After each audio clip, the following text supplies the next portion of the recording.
Hi, my name is Rich. I use the he, him pronouns, and you're watching my YouTube channel where I play amazing tabletop role-playing games with friends. This is my ongoing anthology series of tabletop RPGs that I call Star Wars Saturdays because all of the games are set in Star Wars and we play on Saturdays. That's why. We are in the third of three sessions of a game called After hashtag, not hashtag, like slash burner, after slash burner, by a guy named Ryan Wolf, I believe, who released this game on itch. It is a game powered by a system called LUMEN.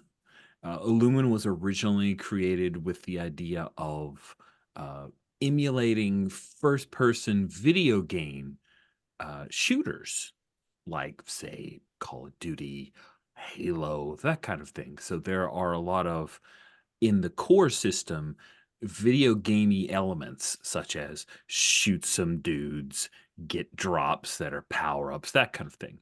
Ryan has worked hard to emulate the idea in Afterburner of it being like an um, X-wing squadron style video game. So he's glossed over some of the more video gamey obvious bits and replaced it with narrative things that feel a little more. Now, there's still rally. So instead of drops, there's a rally, but it's actually pretty interesting in the way that we roll rally and somebody gets to assign it.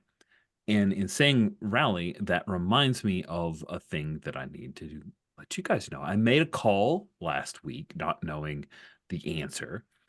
Question was, hey, I'm full up on situational awareness. Can I go above the total for my ship? It turns out that that was the wrong ruling. It is a max. So your situation, if it basically you leave it out there, it doesn't, it's fine.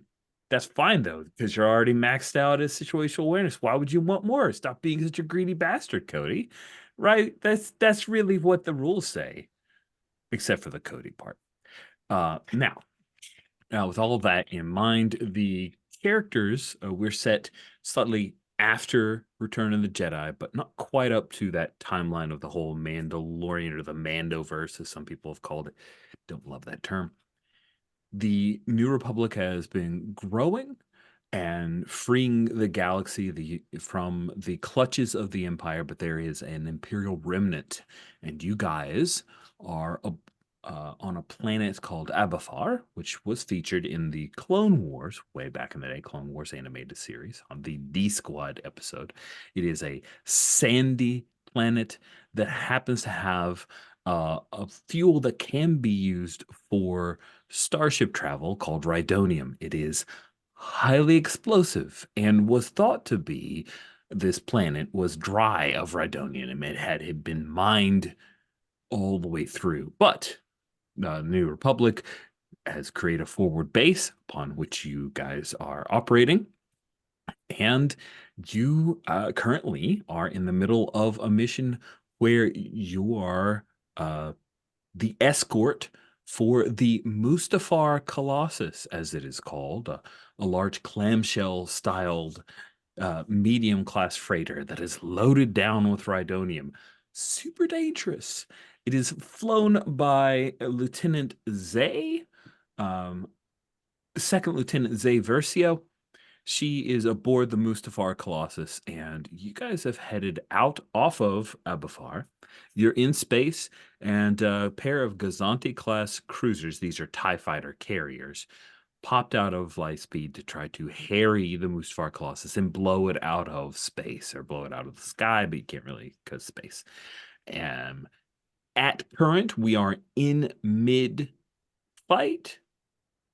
The Mustafar Colossus has been spiked, meaning that there is a missile, a cruise missile launched by. He does not go by Land, but you refer to him as Captain Land, the Imperial captain over the Gazanti class cruiser, launched a cruise missile towards the Mustafar Colossus at the end of this turn, meaning after everyone has completed their turn, that missile will hit and do damage to the Mustafar Colossus. And you are trying to protect this ship until it can get clear of an asteroid field plot an astrogation course, jump to light speed, and get to safety. Alan, did you have a point? Saw the. Okay, just making sure. Those are all of my updates. Anything I've missed? Might be worth just pointing out, okay, that there's a couple of clocks running at the bottom of the LiDAR grid, Oh, yes. which shows the damage to the Gazantes, but also we've still got 4 turns before the Mustafar Colossus can jump, and only 4 boxes to fill until it blows up. Yes. Also, that is so each turn that takes place, the free to jump marks a tick. You can dedicate a specific maneuver in your turn to try to help. You would have to describe it. I don't know how you would do it, but I'm sure you're all clever folks. You may figure something out. Before we jump straight in, just as a reminder, I do like to make sure that everyone knows we use safety tools. We have lines on certain items, veils on others, and then the X card is in effect. So with all of that, hey, if you want to know who these amazing pilots are, go back and watch the previous 2 sessions. Let's jump into it because we only have Paul for so long. Paul is here during like a middle part of his wonderful anniversary day. So we're gonna hopefully kill his character so that he can feel sad for a little bit, and then the rest of the night's great. Anyway, here we go. So, Alan, as Ghost One, you had already completed your turn. That's where we ended things last session. Here's the aforementioned clocks. These only exist because Cody said, "Wouldn't it be cool, Rich, if there were clocks that like changed as you click the ticks?" And so thanks, Cody. That was an awesome challenge, and I really My one appreciate it. major contribution to Now, the one Open of Hearth gaming count. hundreds of contributions, my friend. Hundreds. So let's we've got yet to go Hopper, Banshee, and Big Brother. I did not uh Big Bro and Hopper. So Ghost One, who goes next? That's a good question. Let me see. I think it would be helpful if Big Brother went next, because I'm worried about that cruise missile, and I I want got Big it. Brother well placed to repair the Mustapha Colossus. Yeah, of course. I am ready for that. So Big Brother is Big Brother standing by here, and let me go ahead and I'm gonna divert power from my weapons, hit my shields. That's great. Good, love that. I'm going to, so on your turn, you can end any effects that cease at the start of your turn, reactor management, divert, and then shunt. And then you can do in any order, move your fighter into adjacent range band and take an action, and then spend as much situational awareness as you'd like. I'm going to, I don't actually know if I need to move. Tell me if I'm incorrect about this, Rich. I would like to use my action to maneuver and get rid of the spike on the Mustafar Colossus. Absolutely. To You can do defeat the that missile. without having to move. You may do that. You may attempt a maneuver to try to take out the cruise missile. Ding, ding, ding, ding. It's now in the furball, right? Because it would hit at the end of this Okay. scenario. But you can target it. How do you want to do that? Well, just for consistency's sake, I'll go ahead and move myself in there. Why not? Oh, okay. And I will then use so when it comes to the maneuver defeat missiles, when a PC incurs the spike tag or somebody else is doing it, use their action to defeat it. It looks like you can evade it, shoot down the missile, or jam the missile. Obviously, I'm going to jam the missile's guidance. I'm flying a support fighter. I think my X-wing is equipped with some some ion tech, some jammer satellite, big satellite dishes, and I think that's what he's going to do. He's going to fly into the fur ball, get a bead on the missile, and try and fry its navigation chips before it can really get in there. Amazing. That sounds great. Let's jump to the roll with me so I can see your lovely dire results, Sky Marshal. Okay. All right, you ready for this? I am. have 3 engage, and because I'm flying a support fighter, I have +1 for a ship bonus. So I'm rolling 4d6. Wow, you are built for this. You are I am the missile stopping guy. Big Brother is built to call in and beat up the bullies who are harassing you.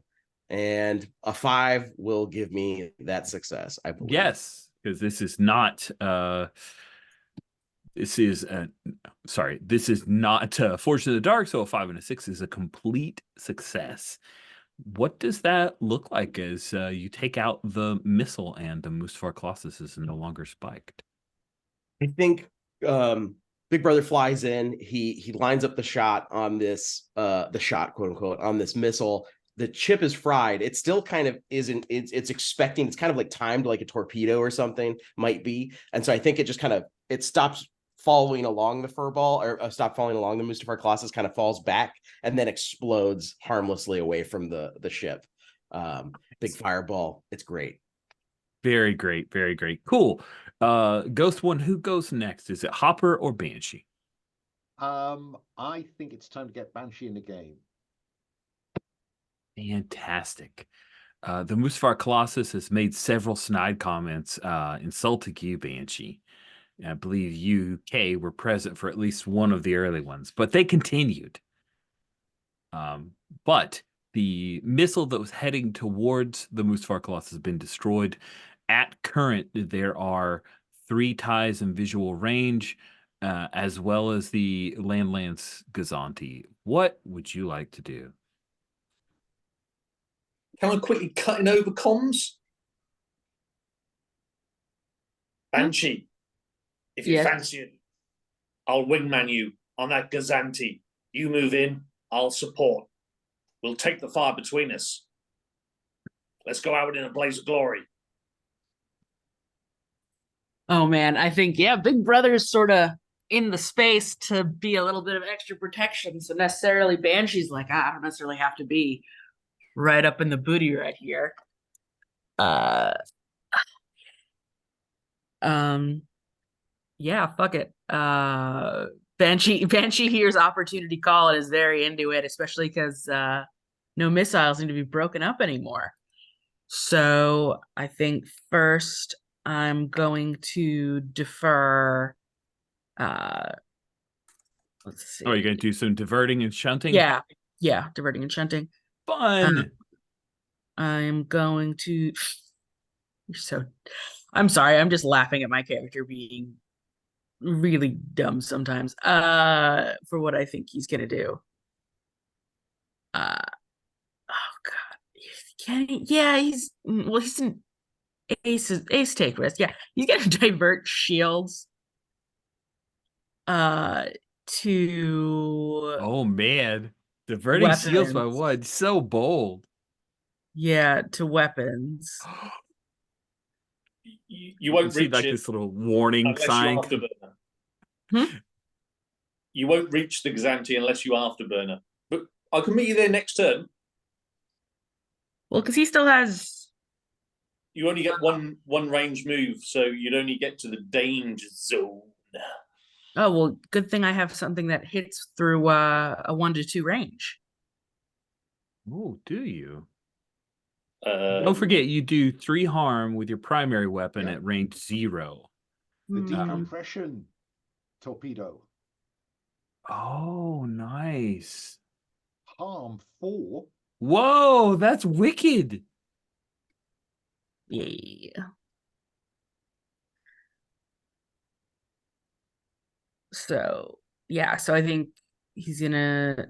Well, actually, shields to weapons doesn't make sense if he can't use his primary weapons. So then we'll do shields to afterburners for shits and giggles. Okay, makes sense. And yeah, he is going to move. Badoop. Into the. No, let me move you. Thank you, please. I just thank you. Yay, it And moves. it does move. So he's gonna move into the danger zone. And let's see. Sorry, I'm just reading something really quick. Sure.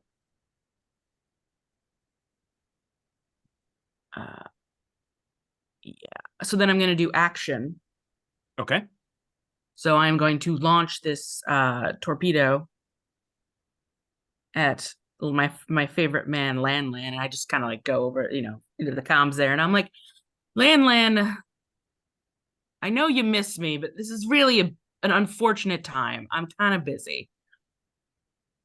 And yeah, I'm gonna launch this torpedo, which feels kind of burny, in my opinion, but Kind of Bernie. So you think that you are by launching this, you're being reckless? Interesting. What's reckless about this? I'm not saying no. I'm just no, curious I hear what you. I think the reckless nature is going to follow because in a second, uh so I'm gonna move. I think the reckless I'm gonna use my this is fun. I'm gonna actually nope, that's a zoom thing. I can't click on the zoom thing game. That's Yeah, not Rich enjoys doing this to you. I don't know why he's so real. mean. I know, Rich. I'm gonna get right up in his face. So I've gone from being like right in the text zone to being right up in his face. I've used my movement and my additional Go- movement to just get Ghost right Wonder up. Banshee. Ghost Wonder Banshee. If you get too close, that decompression torpedo won't lock on. Oh, really? Is that a thing? Yeah, it's Range range 1, 1 to 2. 2. Yeah, you need to Range be 1 to 2. yeah. Game rules. Those are how that works. It's okay. It's okay. First time we've seen this one in flight. I'm really excited about it.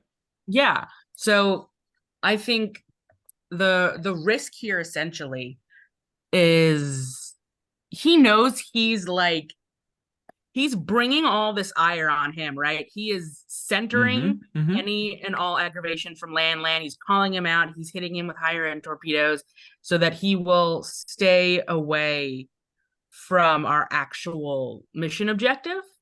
And he's making himself a primary target here by getting into closer range and by calling him out and by shooting him with a torpedo. Okay. Cool.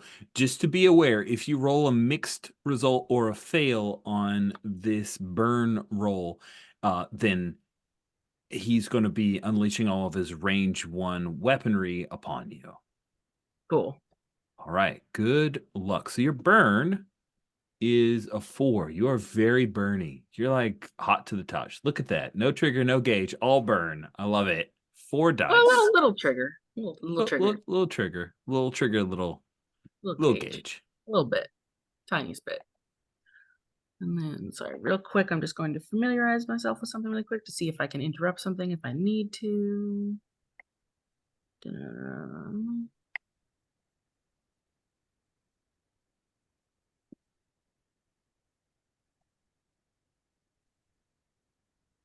Yeah, okay.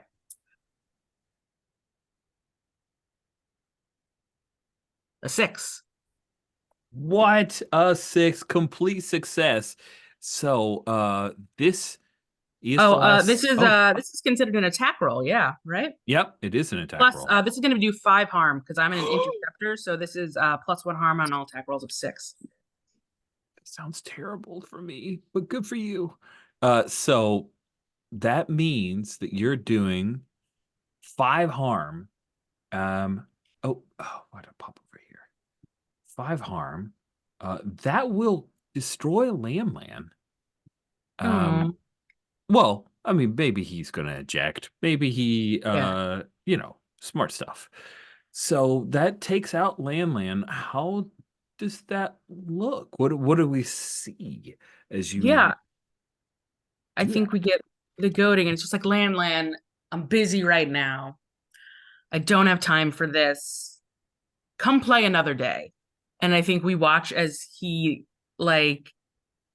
he nudges his knee, like he doesn't even use his hands. He nudges his knee in the cockpit to hit the launcher after it's like a pause juxtaposition. Like we see he's being very lackadaisical, wearing sunglasses inside his ship. He's got a lollipop in his mouth, and he's laying it off. But then the switch kind of almost turns, and we see a minute before of just several frantic hand movements where he's making sure to lock in on the most perfect point to hit like the supply of this is K not knowing Star Wars, gas or whatever that's going to cause like the largest damage Sure. once struck. But then he's like, yeah, I'm just doing this lackadaisical, definitely no hither devil may care, as he uses his knee to press the final button, and we just see it hit and burn, and he like kind of flips the comms again. He's like, that's what you wanted, Hopper, right? Yeah, too right, Banshee. But hey, you foobarred it. There's nothing left for me. What the hell am I gonna do? There's 3 TIE fighters left for you. TIE fighters, they're piecemeal. I wanted something big. You stole my target. There is that other freighter, I think, right? He's out in the bug out zone. Okay. And then I'm going to, okay, so I did movement, that, afterburners, range. I am then going to go to maneuvers. And I am going to break, just in case. Cool.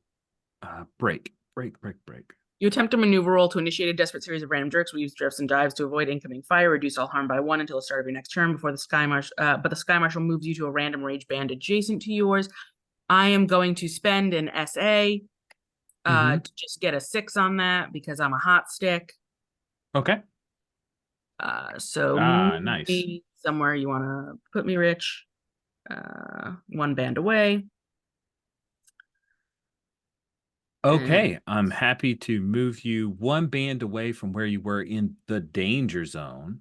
Danger zone. I think you end up 1 band away here. Yeah, we'll just stick you in visual up here because it's 1 band. Awesome.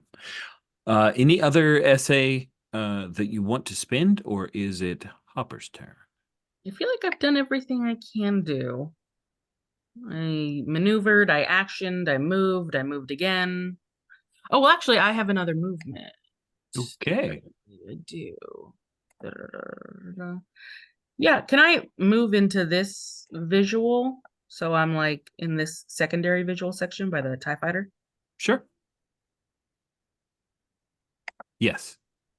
Cool. So I'm there, but I can also take -1 harm. And I'm futzing. Yeah, Okay. that sounds about right. Sounds good. All right, Hopper, you are the last to go for this turn for you guys before I go. Okay, Ghost One, I'm changing direction, going for the other Gazanti. Full afterburner. So let's distribute that. I'm going to minus. I'm going to turn off primary weapons on divert that power to afterburners. So let me just do that. Weapons are off. Not shields. Afterburner, and I will move. Or if somebody could move me diagonally through the fur ball to the other danger zone to me. 1 more, that'll be my afterburner move. And I would like to use my secondary weapon. And if somebody could drop me a mine in that danger zone.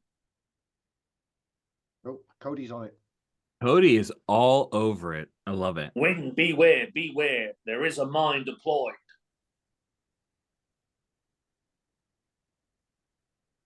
Nice. All right. Any other actions you would like to take, Hopper? No, I'm pretty happy with that. I've got no primary weapon turned on. I'm fully expecting those ties to enter my zone. But hopefully the mine crunches at least one of them down. Okay. Then it is my turn. And sure enough, these 2 ties move in. We'll say this one, which is closest, is the one that explodes, screams as the seismic mine picks them up and chases after them, and they do the as the last moment. But this TIE fighter will do their full harm to you. Don't forget. Oh, have you used shields yet? I don't know if you've taken harm this time. I have not. I've always danced the zones away from them, just deploying mine. So I've still got very smart, but this time it didn't work quite the way you wanted, and they are doing 2 damage to you. So the shield soaks up 1, doesn't it? Correct. So I will take 1 integrity. I am now down to 5. Okay. If that Doing works. pretty well. Is this one? I think it comes in. There we go. Fires Yeah.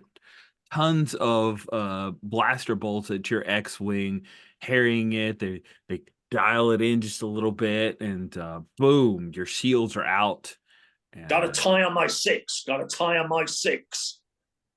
this particular uh this particular tie will be moving in, and they are actually moving 2 directly into the furball, and they're going in on a quick attack run on the Mustafar Colossus, and will be able to do 1 harm to the furball, because furball still has shields, but they take out the shields of the I keep saying furball, but the You Mustafar do Colossus. +1. You do +1 harm in that zone, Rich. Oh, sweet. Thank you for that. All right. Yeah, so it comes in on a strafing run because you Banshee were focused on taking out Land. This X-wing, which as you look at it, passes, the wings are not the straight, they're actually curved in a little bit. It turns out that this particular TIE fighter is and it's TIE advanced. And by advanced, it means it looks cooler. So that is what happens on my turn. This Gazanti class cruiser is also going to launch a cruise missile towards the Mustafar Colossus, causing it to be spiked yet again. And those are all of my actions this turn, as I harmed Hopper, hit the Colossus, and fired a missile at the Colossus. So, Ghost 1, you are up. Yes. So my astromech, we see it kind of doing stuff. I get to roll a d6 to see what benefit it's able to give me. So I'll do that before I start anything else. When does the rally roll happen again? Oh, rally. shoot, it's supposed to happen now. Oh my God, I that's the supposed world's to. biggest tie. It's That's so what I thought, huge. Rich. Yeah, it's so big. Sorry, I was trying to get a cool tie-in. I apologize. I did not do the rally roll. Let's do that now. So there's a ton of rally here for you guys before we cycle over to other rewards. So you took out a medium class. That's 2 rally, and then 4 more. Let's talk about 6d6 rally. Call that a big rally, man. All right. So what does that mean? Here are the things. Oh man, I thought I had put that on my little cheat sheet. All right, let's go back here. No, you did, didn't you? You Well, I did. put that it does those things, but I think it's in the rules. That's where it is. The So rally. I'm seeing 2 SAs, 1, 2 SA, 2 Damcons, covering from tags or restoring shields, and 1 integrity. and 1 player's choice. Nice. Okay. Oh, I could yeah. do with a shield. Yeah, Yeah. that works for me. Any takers? Any opposition to that? No, I think Paul getting a shield is good. It looks like you, Alan, and Paul are missing integrity.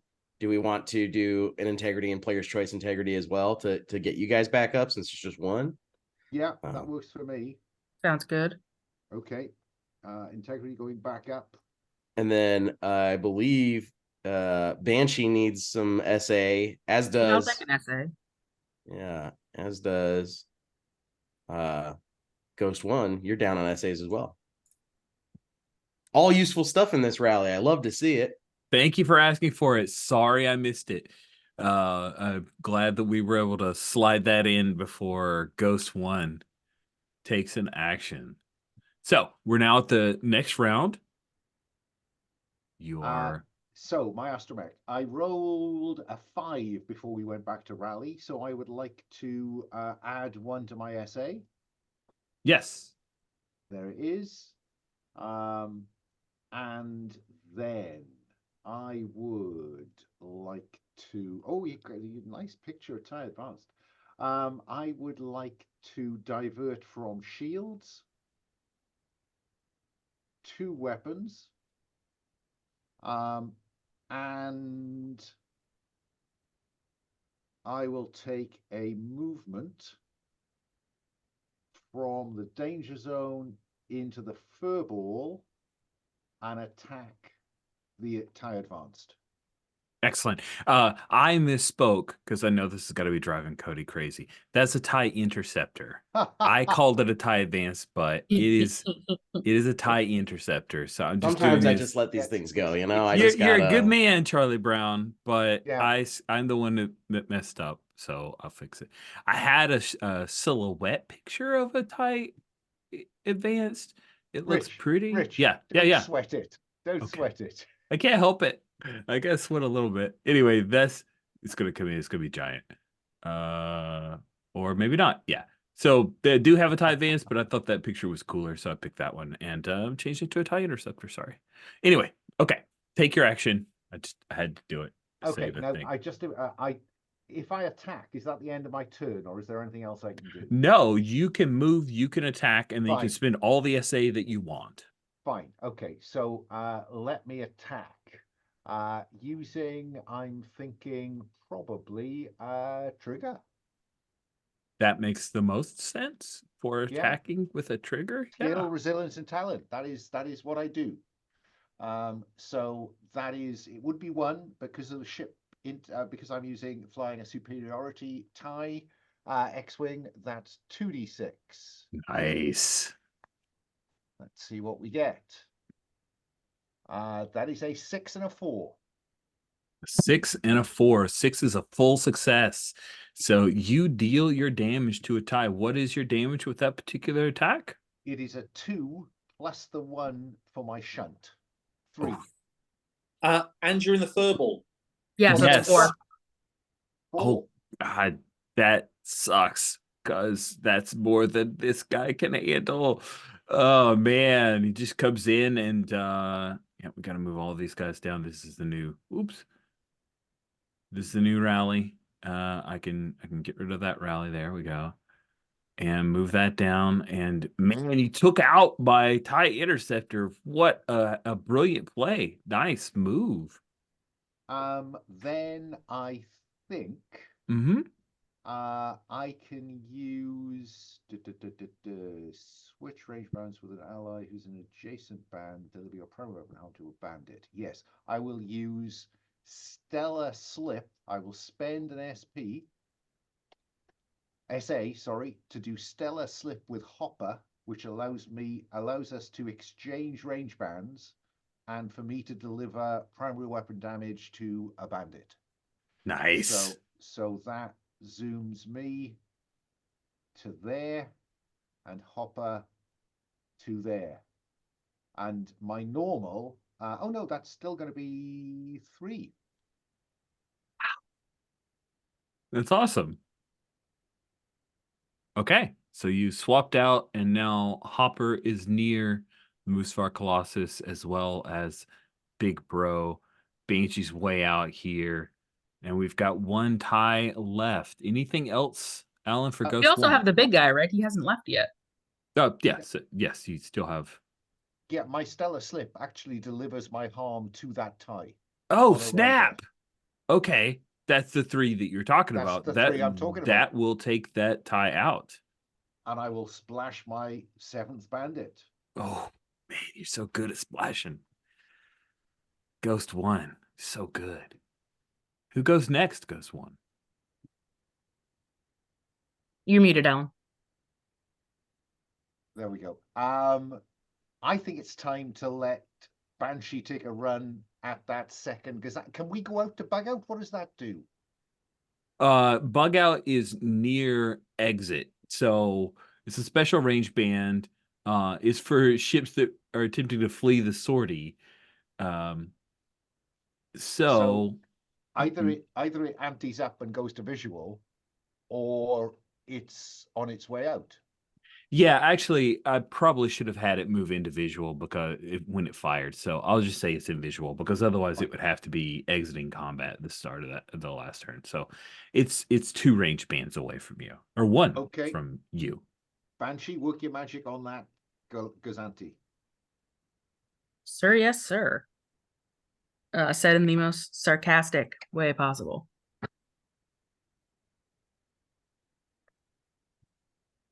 Okay. Let's see it. Oh, wow. There's been a bunch of chat that happened. I didn't get to see. You guys are coordinating together. Good job. Yeah. All right. So I think. How would Nope, you I like to can't do look. on That is- power management? Do you have any shunt and divert? Yes. Yes. Yes. Yes. I do. I am going to shunt from.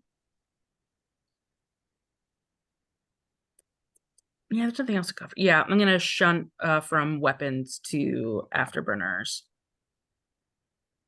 Excellent. And I'm gonna take first movement into the danger zone. You're moving right into the danger zone. Yeah, riding into the danger zone. Nice. And then he's gonna connect comms to our lone survivor and be like, this is your captain speaking now. Please say any prayers to any gods that you believe in. You won't be making it out of this flight. And I am going to launch and send another decompressed torpedo. Oof, nasty. One range. Let's go ahead. I assume you are angling for a burn roll here. Preferably, but I like Burn. Burn's great. He's, You're continually gonna doing. wear your burnouts. What I'm saying. No. I'm joking. Yeah. I am happy if you are the focus of all of the return Fire. Yeah. fire. Yeah, Lift sounds me good. up here. Oh, that is 4 6s. What? I deal a billion damage because I rolled 4 6s. Oh wow. It is 5 damage though. Oh my goodness. He is in visual range, so he does get -1 harm, but still, that is 4 harm to the. Oh, I didn't fill that one out, but we'll do it. Oh my goodness, he is just about to be splashed. That is terrifying. Oof. Okay, so I did an action. I did a little bit of movement. What is my primary?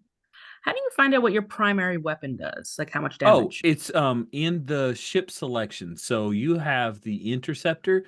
Your primary weapon, range 0 does 3 harm, range 1 does 1 harm. Okay. So I think what I'd like to do, and let me know if I'm doing this correctly because shenanigans in games, is I'd like to use my movement to my afterburner movement from shifting to get back into visual. Okay. And then I'd like to use the maneuver. Rules. Dead drift. You attempt a maneuver roll to drift along your thrust axis while angling your ship's primary weapons for more firing time. Performing this maneuver while on a strafing run. On a 3 to 6, you deal your primary weapons harm to an additional compartment or. Oh, okay. So this is not. Okay. This doesn't let me do an additional attack. Right. No. Okay. So yeah, I think I just get back close in. Is there any maneuvers that we...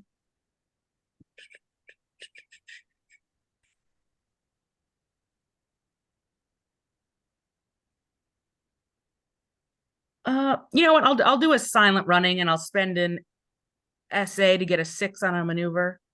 Okay. So now I'm just off scopes. Nice. Sounds Yeah, good. so nanner poo poo. You just disappear from his visual ranges after telling him to say their prayers. Yeah, say your sounds- prayers and fucking them up real hard. Okay. Then who do you pass the baton to next? Hopper or Big I'm Brother? gonna send it to Big Brother because someone spiked and that needs to get taken care of. Yeah, and Big Brother's here to do just that. I'm going to divert weapons again, and I'll pop it into. I'll keep it shields. It's not a big deal. I'm in the furball, and I will spend an SA to clear a condition. I can use it to clear spiked, I think. Or that doesn't make sense. Let me double check that. I think it only clears a thing on myself, not spiked. I think it's, yeah, I would agree. I think it is just on yourself. Okay, well, then I want to spend an SA to use my ship's special ability, which is it reduces my shields by 1 to replenish ally shields at range 0 to 1. I would like to replenish the Mustafar Colossus's shields. Ooh, nice. I don't know how many they have, but I'd like to do that. And Okay, then shields are back on. I will use my action to once again jam up a missile and try and defeat it before it can get in here. I think that's Okay. more important than healing integrity since there's not as many fighters. Yeah, that's what I'm gonna do. So it's gonna be a straight, jamming the missile, 4d6. Another one's buzzing in towards it. I'm getting in the way, firing a bunch of ion. Good luck. Static I don't know if you're around gonna me. roll 4 6s. No one can roll 4 6s. That can't be done. It can't be done. And the only worry is that I then roll 4 1s, right? That would be really bad. Is that a worry or is that a hope? Oh man, I could go either way. A mixed 4. success. Yeah, 4s. Okay. So what is that? Is there a result for mixed success on trying to take out a spike or not? That is a very good question that I'm sure I have the answer to. I've read it Success and a so many consequence. times. It's okay. Don't worry about it. The missile air bursts. I take its 2 harm. Oh boy.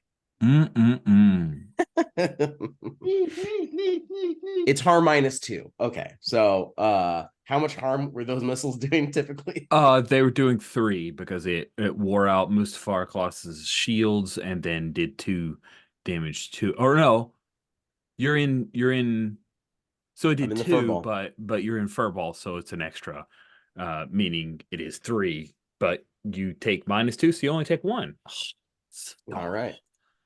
So I have 1 shield. Actually, no, I got rid of my shields to replenish its shield. So I just take 1 integrity right through. So yep, I'm at pass through, man. I think what we see is you're coming in to target it, but you got too close, and when it explodes in the ether, it rocks, and there's a bunch of shrapnel that gets thrown into your X-wing. Sound good? Sounds great. I mean, it sounds terrible, bad, actually. but yeah. I mean, yeah, but it's like exciting bad. Yeah. So we will remove the spike and didn't even take any shield damage. Excellent work. Boom. Now it is Hopper's turn. Hopper, there's just one bad guy left. Okay, let us have a quick look. So let's set up reactor management. I'm going to quickly, let's turn off shields and divert everything to main engines. I need to get in there quick to save Banshee. If that gets unleashed just on one target, she'll be toast. He'll be toast. So can I Stellar Slip with Ghost 1? I think it's my talent. So I don't. Oh, that's your talent. That's fine. I've got Afterburner. So move me 2 zones, please. 2 zones. Oh, sorry. So I am blue. So out of the fur ball into danger zone, and then danger zone into visual. There you go. And let's unleash some primary weapons fire. So this is a full burn from the core of the fight out to the outer rim of the fight. Let's see what we can do. Now, I've got a bomber, but actually I don't think anything good about the bomber is going to help me here because it's It does 3 harm at 0, so that's not bad. Oh yeah, that's pretty good. So let's attempt to do some of that. So I think this is just a straight weapons run. I don't think Gauge is going to play in here, is it? I think this is more trigger. Feels triggery. I Gauge think is when you're trying to be clever, but it seems like you're. No, I think this is pretty straight. I haven't done anything miraculous. So if somebody could throw me 2 dice, doing so, much appreciated. Pair of 4s. Pair of 4s. Four's good, I think. Yeah, force not bad at all. That will take out the Gazanti, but the Gazanti gets a response. So it's a rally with a consequence. And I think that the consequence. You could unleash all its damage on me because actually, No, I'm certainly looking to. Banshee's actually in the clear. It's true. Banshee is alpha visual range, so it makes sense that they'll hit you. I'm just trying to see. So they've got. Can I ask a Yes. quick question? The plus tags, is that what happens to, like, are those tags you incur, or are those tags that incur to someone hit by that I think it weapon? varies. It varies. Yeah, it depends. Depending. They're at the bottom right-hand corner of your character sheet, Bill. Yeah, no, because I see like the decompression torpedoes, and I'm wondering, are these effects that from being hit with a decompression torpedo? Or are these things that you incur by having this as an ability? That's interesting. Oh yeah, because I can see Feasible breach. consequence. Take +1 harm from all sources. Woo! Because all the other ones say plus harm if you do not use the blah blah blah. Yeah, so the way I read that is basically that concussion torpedo has torn a massive hole in the side of that ship. Okay. So anybody else coming in to do an attack will do an additional +1 harm. Ah, yes. But clearly, the Gazanti could spend one of its SAs to remove. It'll call on its crew to seal that compartment off, etc., etc. Or if it was a fighter, R2, patch that hole up. So then you got an additional harm on your turn. Superb. And I'm just trying to see if breacher slow prevents its ability from doing things to you afterwards. Or siege. Like repair at the rally, so I'm on pretty large integrity here. So I should be able to sum it up. Cool. All right. So I think what I'm going to go with is its regular damage, because everything else it does is outside of range 0. So its damage that is dealing at range 0 to you is 3. Good luck with eating 3 damage, Hopper. Oh, 3's nothing. I got 6 integrity, even with 0 shields, because I turned them off. That's still only a minor damage. You didn't even turn them off. You just took 1 off them. You've got 2 shields. Oh, 2 shields. That's 2 integrity. That's fine. Excellent. So with the secondary Gazanti, which was priming to fire its Cerebrus missile barrage on its turn, it is blasted away, splashed by you guys, and that clears the board. So we can the free to jump can be ticked with time instead of in the middle of combat. You have won the day. You also take -1 because you were in visual. So you really only took 1. Well, that's from fighters and bandits. So these are different things. Okay, sorry. Capital weapon. It's okay.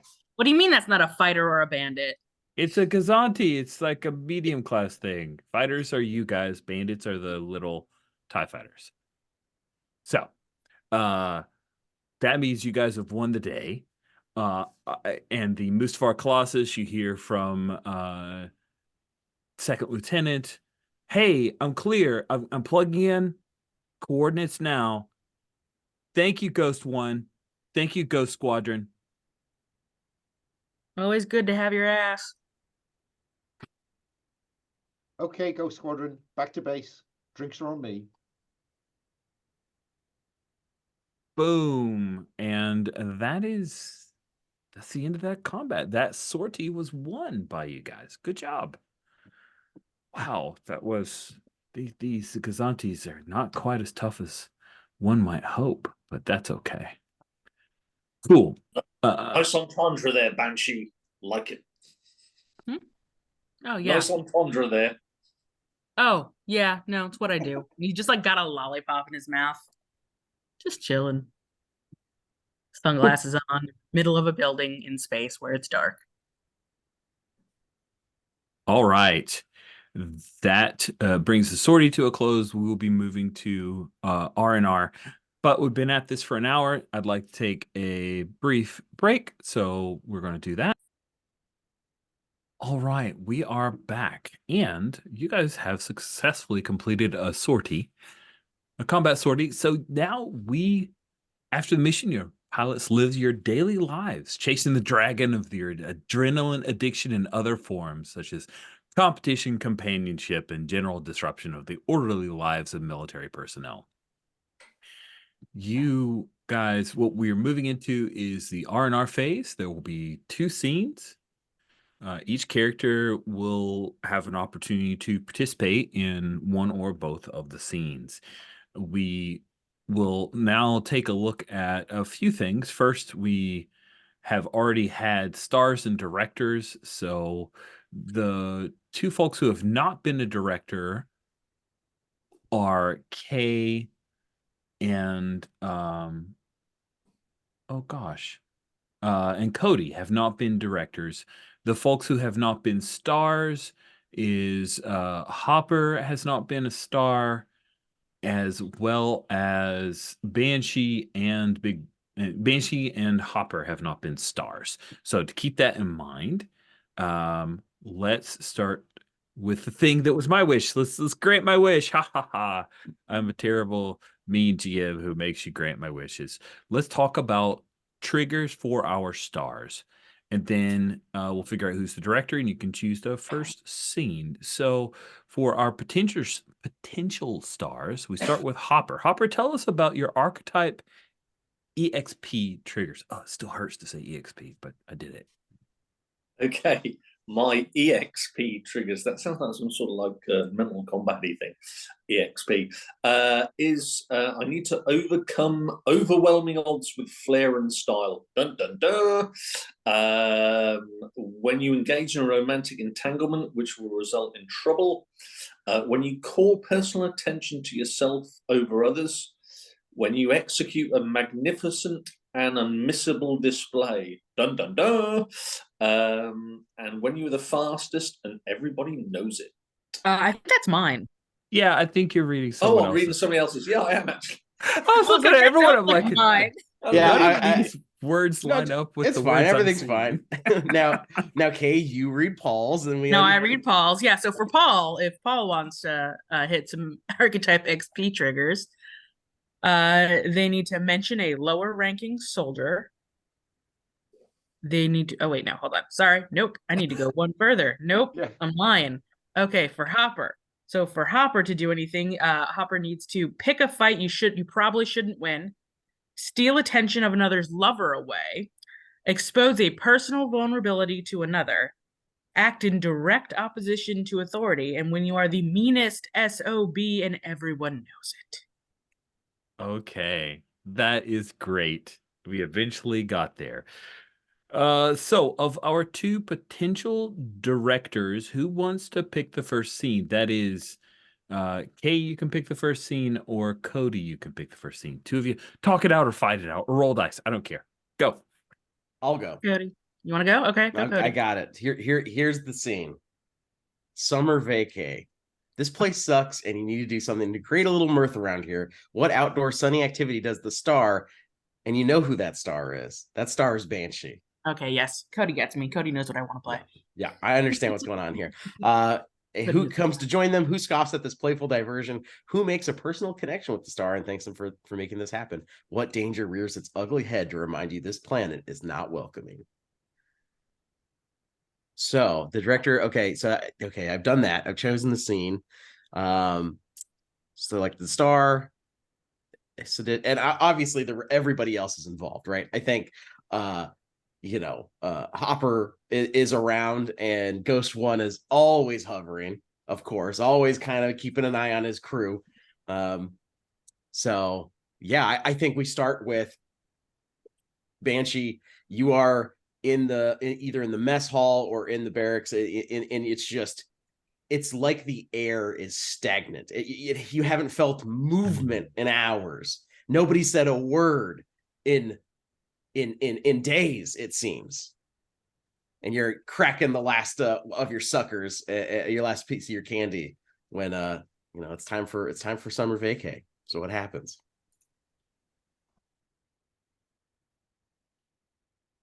So I think there is a table in the mess hall. He's cracked it. He's got a plate next to him that's completely abandoned. Not a bite taken. And there's like this big map on the table of a bunch of sort of military outposts that we have in different places. And we see like Banshee like circling some, putting like little like notes here or there, and just I think then suddenly, like out of almost seemingly apropos of nothing, his arm kind of just goes out, and it gets collided into by either of my co-stars as Banshee is looking to pull one of you into this. Where are we off to, Banshee? Oh, Hopper, perfect. Okay, so these are the places that we can get to on the cheapest merit that have, I mean, they have desert, which is kind of like beach, and there's sort of water at some of them. But we should definitely do this. So I'm thinking if we just go to Ghost One and we're just like, hey, it's been a little slow. Perhaps we could take the team and just do a checkpoint roundabout on these places to make sure, of course, they're firm enough. We could then, when they're fine or whatever, because who cares? We could then take that moment and play some beach volleyball or Star Wars equivalent of beach volleyball, and spike some real fun things. Since we can't spike any ships, maybe we can spike some balls. Just how will this improve squadron efficiency? I like the idea Ghost One's just standing behind Banshee and he like didn't see. Yeah, and I think so Banshee turns around like a big smile on his face as if he's completely anticipating questions. Oh, well, you see, if we move in formations while in play with our bodies, it will teach us how to be a more collective union out in space with our ships. While in shorts. That's my only comment. So that's a yes. So I see we have approval, and I've already signed it for you. As Banshee like pulls up like the necessary documentation, and it's just like Ghost One like forged, like perfect, like done right there. So we actually, this is a copy. I submitted this several days ago. So let's just find Big Brother, whatever. We leave in like 5 minutes. 10 minutes. I was gonna eat. Yeah, no, I'll eat when I'm there. And he just like gets up, completely leaves his mess. Then like goes to yoink the mat back and is like, let's go. Screen wipe to the vacation spot. Big Brother's there. He's got trunks on. He's got floaties on his forearms, big sunglasses. Yes. Throws out a little folding chair. I'm happy to be here. Listen, I've always said I'm going to retire. This is a great little first step. The four of the squad are arrayed out. There is, of course, the sand volleyball court just on the other side of Rio's chair. He's drinking some sort of canned beverage, and the three of you are there. Now, this is. Go ahead. I think this is like, so Banshee doesn't have a lot of money because every ounce of money, despite being like very into getting money, gets sent back home. So I think this is done on like a shoestring and a nickel for all the setup. Like, yeah, the volleyball net, for what it's like a parachute that's been stretched out over two big posts. They're definitely posts that like are supposed to be spare antennas for various probes, but they've been jammed into the sand. The parachute wrapped across them. I would say the game is afoot. The three of you are playing. Rio's he's not into it, man. He's enjoying his R&R, the rest part of his R&R, and the three of you are there. And I think the sand begins to rumble. Can I suggest what the rumble is? By all means. Yeah, it's what are they called? I know the name of this. What is it, Sarlacc? Is that what it is? No, a gunship puts down, and Gold Squadron gets out. And we're just having a kind of friendly tapping the ball over the volleyball court. and then Gold Squadron, who we know are our greatest rivals,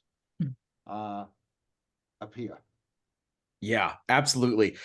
Four tall, incredibly muscled, bronze skinned, slick cut hair, big sunglasses. They come out, they have a really great net and a really great volleyball. Oh, are you guys here too? We didn't realize this was the loser court.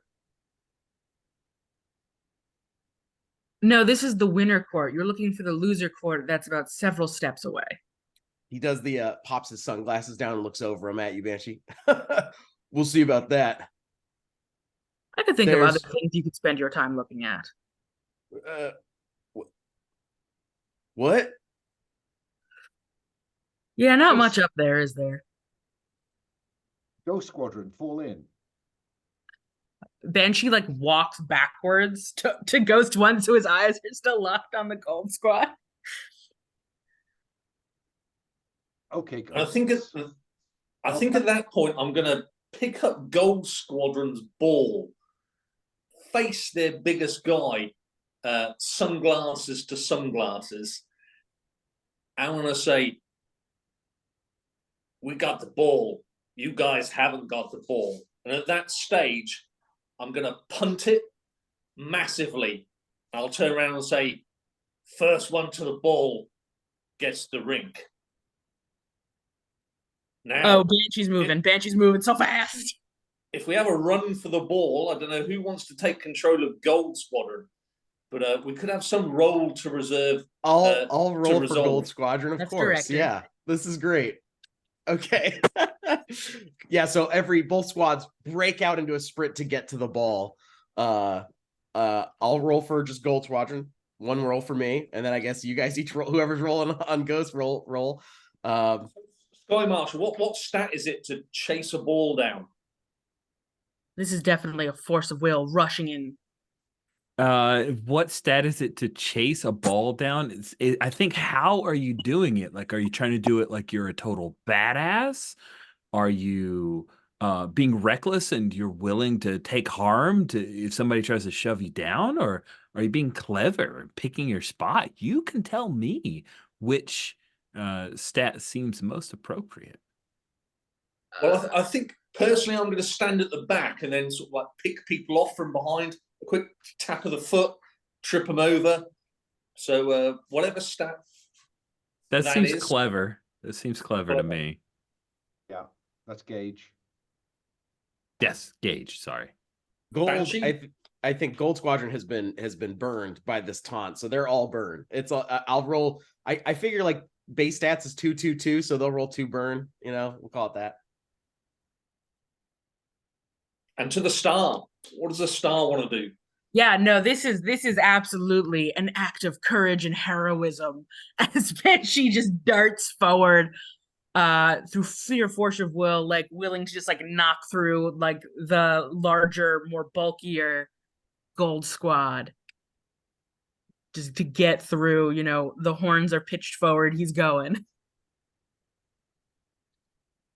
Awesome. Alan, is Ghost One involved in this?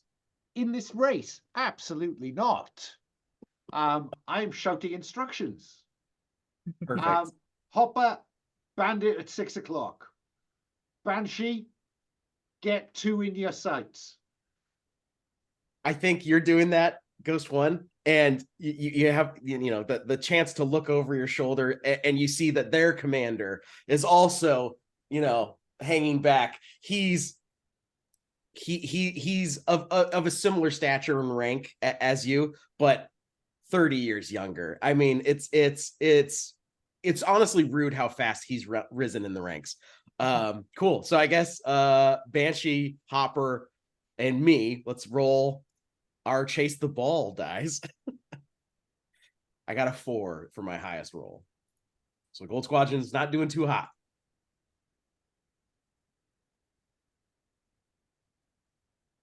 If somebody could throw 3 dice for me, that would be appreciated. I Yeah, gotcha. I can do that. Oh, you got it. Cool. Oh, 3d6. All right. Oh, 2-1-2. That big guy Oh, just pushed you out of the way. Yeah, Best the ball, bandit at best 6 ball. o'clock just tackles Hopper into the sand, and it's just down to Banshee and the member of Gold Squadron who first approached, and the real Iceman of the squadron. And Banshee, you tear off past him. He doesn't have a chance to catch up to you. Yeah, and I think as I do, Banshee like tears past and then even like turns to again like kind of run backwards, which like what the fuck? But he's doing it, and as he does it, he turns and just like winks and blows a kiss at the guy who's like just eating his dust before he like kicks at the ball with his foot to then bring it up over, like he uses his heel to kick the volleyball over his head and grab it in his hands. And it's just like, I think that's our ball, Goldie. The Gold Squadron stops up short, and he just looks at you and he's like, all right, game on then, I guess. Your serve. And unless anybody has anything else that happens in the scene, I think that's great. I'm happy with that. Yeah, I think Banshee is gonna walk past. Yeah, Banshee's gonna like as he's like, yeah, you're on, and he goes over to him and claps him on the shoulder, and is just like, yeah, we can mess around with this, but later I'm gonna teach you how to play with real balls, and just keeps walking towards the court. The tension is immense. I think he gives you the same kind of energy back, although a little bit more vacant and dumb, as if he doesn't quite know. But yeah, it's like a slap to the shoulder, then slap to the ass as he goes to walk forward. Yeah, that puts a big old smile on his face. Awesome. The volleyball scene happens, and then I take over the rest of today's session, and I guess we're just playing volleyball now. That'll be. We now do a haiku role play that you've prepared. It's called Play with Spirit. Yeah. Yeah, exactly. Cool. So that's the summer vacay scene. That was lovely. Great job, Cody. You're such a good director. That was very, very fun. Gold Squadron, I hate them already. Good. So then we only have one person who hasn't been a director, and that's you, Kate. Are you comfy being director? I'll give it a shot. I don't really run games, but I'll give it a shot and see how it goes.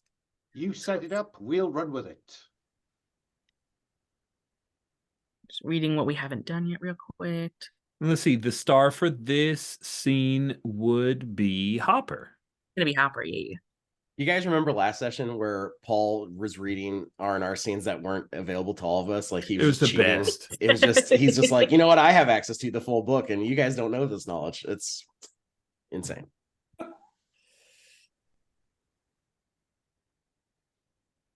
It's like opening the DMG, isn't it, when you're a player?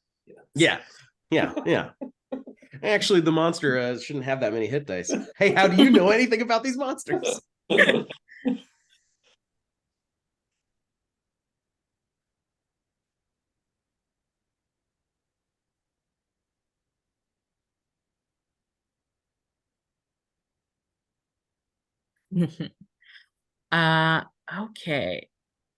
Let's see. Okay, I'm gonna give you an option here as our star here, Cody. Would you rather? Oh, it's Hopper. Actually, it's the only. Oh, is it Hopper? Oh, it's Hopper. Yeah. Oh, I'm sorry, Hopper. So then Hopper, I'm gonna give you a choice. I don't know why I thought it was Big Brother. Okay, actually, oh, this will be more fun actually. We're gonna do only what you can carry. For Hopper,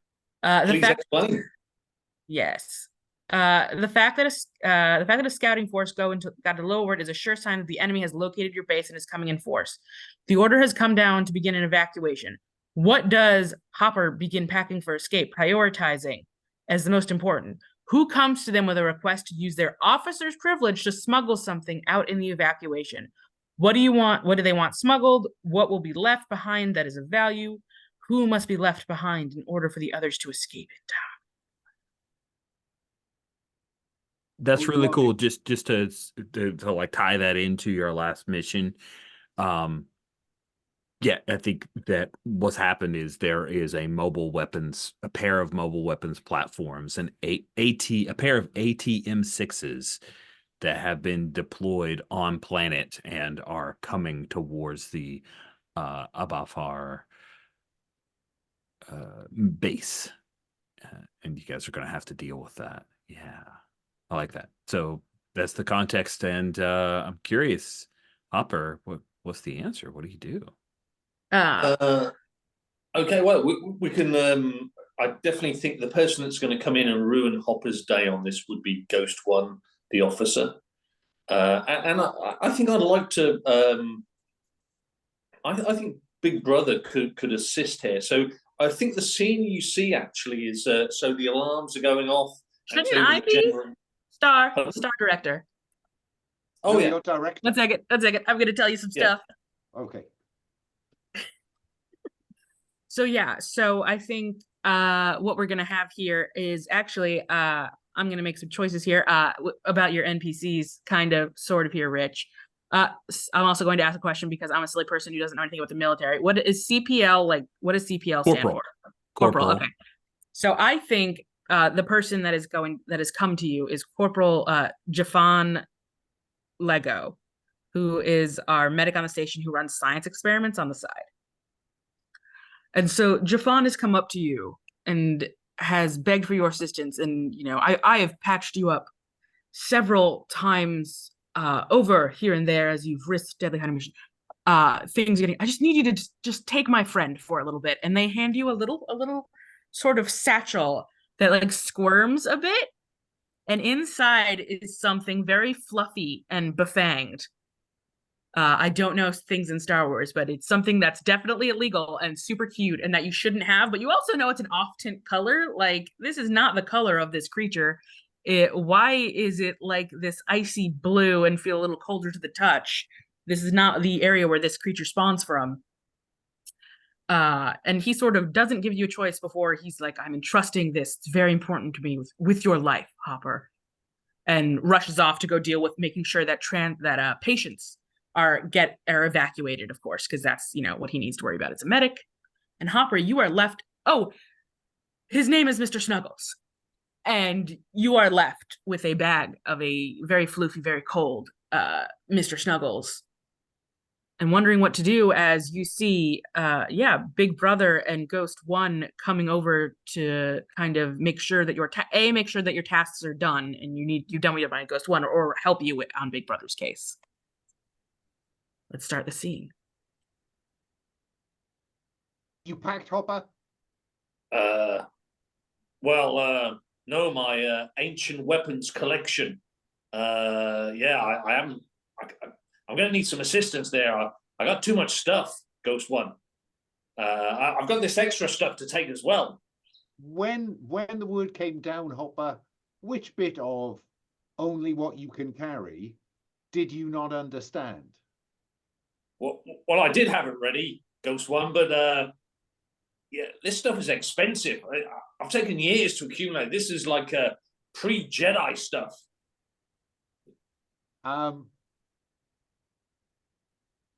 Big Brother, can you help Hopper with this?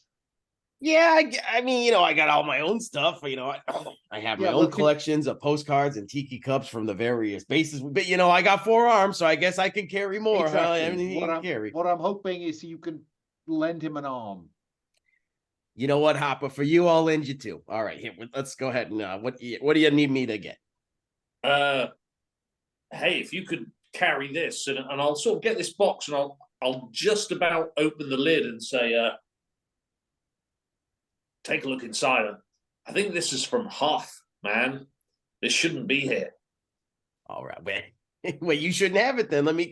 Oh my! What are you doing? This is Mr. Snuggles. He looks like a snuggly guy. I kind of like that. All right, maybe okay. All right. Well, yeah, you shouldn't abandon a living creature, Hopper. You were gonna bring your dusty old antiques over this. Big Brother, do you like put your hand towards it in the box? Absolutely. Oh yeah, so like one of his little paws kind of comes out to like bap at your hand, and your finger is frozen, like completely frozen. Like almost like it's anesthetized, but it's chill to the touch. Oh no. You better close that lid. You better seal that tight. This is bad. This is gonna be bad. And it like goes to go closer to you and touch you more. Oh no. Oh no. Oh no. Hopper, you got to deal with that part on your own. I'll take your Baka swords. It's fine. I'll get the swords. God damn it, man! This thing could be deadly on a transport.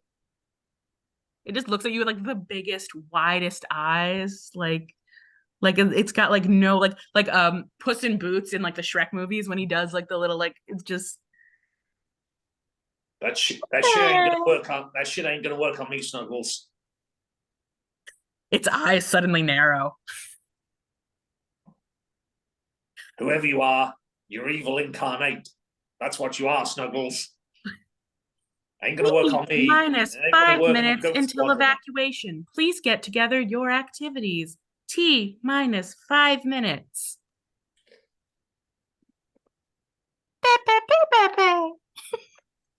Could I suggest, as I'm sort of running for the transport, I slip and let go, Mr. Snuggles? Oh And yeah, the role to resolve the situation is me hunting down Snuggles. oh 100%. It does that, and suddenly you see Snuggles' head like lift into the air as it like sniffs, and its tail kind of almost immediately like flips around a bunch, and it goes like running in the opposite direction of where you're supposed to be evacuating. You goddamn evil creature! Get back here! And it's like dodging through feet and people, Out and the way! Out the way! and like Out the people way! aren't Out the way, noticing. folks! Like Out the way! you see like frost edging on people's like boots and things like that as it like rubs its side against individuals. Thank God it's not hitting skin because everyone's all, you know, covered up in clothing, but Out the way, folks! Out the way! I forgot something. but yeah, It's how, my let's medication. see. I gotta I get think my this has got to be medication. I think this has got to be a burn. It's gotta be a burn. 'Cause Okay. you're rushing backwards against crowds and people, and you know, I will, you know what, I will let you, if you want to be tactical about this, give me a reason like for how maybe you're doing this for what is it, gauge? But I'd say No. I think burn. This is me literally. I'm pushing through the crowd. You know, yeah. and I can't shout out Snuggles. I'm like, God damn, stop, out of the way, out of the way. That fucking creature definitely turned its head at one point and like smiled at you menacingly. Definitely did that, Hopper. You definitely saw that. It's not in your head. It's goddamn evil. Get it? And yeah, I'll try and make a lurch for it. See if I can sort of grab this thing with a gloved hand. Can somebody throw me 1 dice? Yes, I can. That is a 1. But actually, I think this is going to work quite well. So I think the crowd's thin and this thing's just moving and moving and moving. Yeah, and I'm just going deeper into the base to get it. And it's like, 5 transports taking off, 4 transports, only 3 transport folks. And I think it just counts down 2 transports. And I'm thinking, Snuggles! And it's just me in this corridor now. And right at the far end of the corridor is this Mr. Snuggles thing. It's like, Snuggles! You see Snuggles has in its mouth like a chili pepper or like a spicy pepper of some sort. Like it's by the mess. And it seems like it got attracted to like the smell of leftover food and ingredients that just got left when everyone turned to leave. And it's got like a chili pepper in its mouth. I mean, that will... It must be the chili that Rio said was by far the best chili that was ever served in the mess hall. Because I remember him saying it. And yeah, I think Hopper misses his transport. And I think it is just Hopper and Snuggles now left on the base. We won't see the end of Hopper, but I think we will see these big Imperial guns descend on the base and sort of like bits of building and stuff go up. So we don't quite know what's happened to Hopper. Oh, I think we kind of do though, because we see bits of stuff and we see, if you're okay with this, let me know if you're not, Paul. We see as like Hopper goes to go down, he's been shot. And all of a sudden we see the hackles rise on Mr. Snuggles and he just leaps forward. And we get like, it's like you see like the leaping of this cat and like figure, this loft cat, and claws, and like the screen cuts, and then we see the base destroyed in several places, and then there's all these Imperial soldiers on the ground covered completely in ice, frozen over, and then we see in like the dragged unconscious body of of Hopper into a an evacuation pod, and in his arms, just completely content and snuggled and just like batting at his fingers, which are like fucking black from frostbite, uh Is Snuggles. yeah, is Mr. Snuggles, who is apparently intelligent enough to have destroyed all these Imperial soldiers, and and has gotten you into an escape pod, launching it to who knows where, who knows. But yeah, the cat has done it. Excellent, excellent. I'm just fascinated to see how Sky Marshal Rich is going to get out of this one.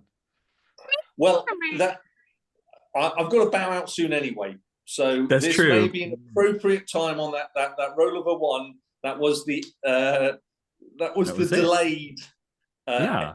Let's not say end, but Hopper is not available for the next sortie. Yeah, he's a cat dad now. The worst result of a 1 ever. Having to be a cat dad. Love it. Cool.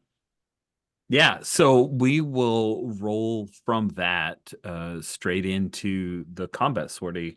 Well, first we Yes. Oh, did we do that at the end? Never mind, we do that at the end. I was thinking of like, have we hit points or not? But yes.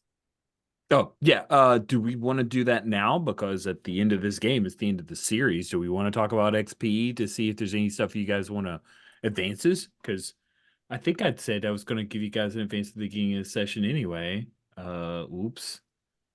Oh, don't worry about that, Rich. Don't worry about it, Rich. We're quite Okay. effective. I'm going to bow out now because I think Have that a was lovely an appropriate time. anniversary.